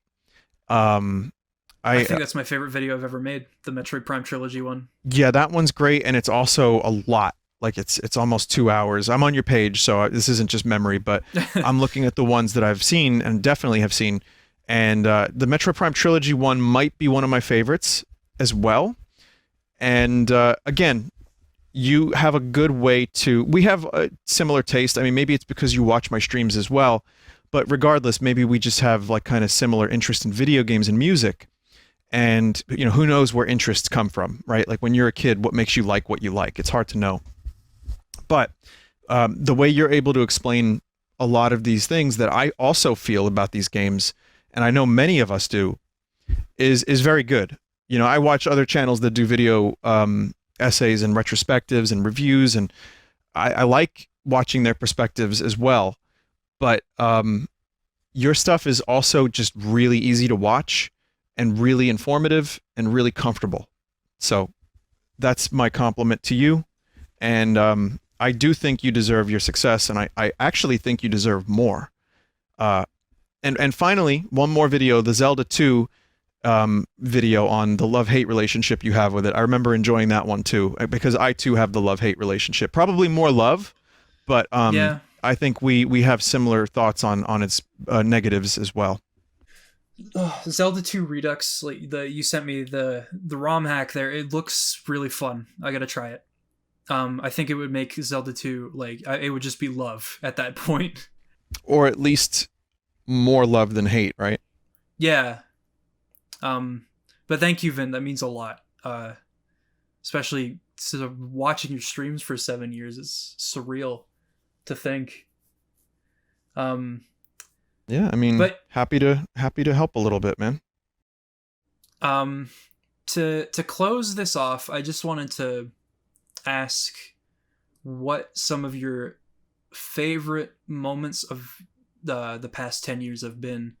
I mean, it just seems like the kind of stuff these moments never end. Like I just found out about the stream you did, the where you saw the animated Mickey Mouse corruption with the pussy. Yeah, I just saw that, and it never seems to stop. Just always great stuff. So, what are some of your personal favorites? So I really like from the stream. All right, musically, I'll just say that seeing our album Another Light on vinyl for the first time, holding a record in your hand of an album that you made is surreal, and I wouldn't be able to do that without the Vinesauce stuff, because money, and because, you know, people liked my streams and they gave my music a chance, and I'll always be eternally grateful for that. But that was one of my favorite moments of my life, is being able to get that first look at a vinyl of my own music. So that was amazing. In terms of the stream, I would say my favorite moments have been anytime I was able to stream a game I loved. Like Final Fantasy IX, I streamed last year, you know, well, a little over a year ago, and it was a really great game to revisit. And it was a great thing to see people in my chat room react to the end of the game. or like the moment when Zidane was Zidane. I've never played. I'm not going to spoil before. It. Okay. There's a hallway scene that's really impactful, and there's really good music. So that scene people really liked, and seeing people's reactions was really gratifying. Same for Chrono Trigger, same for, like Super Metroid, any games that I stream where people watch and they're like, this game is fun. Now, that's a kind of a cop-out answer, because like the crazier stuff is always great. Like there's a lot of compilations of Vinny laughs like a maniac because this thing said something weird, like AI Dungeon saying Slime Champ.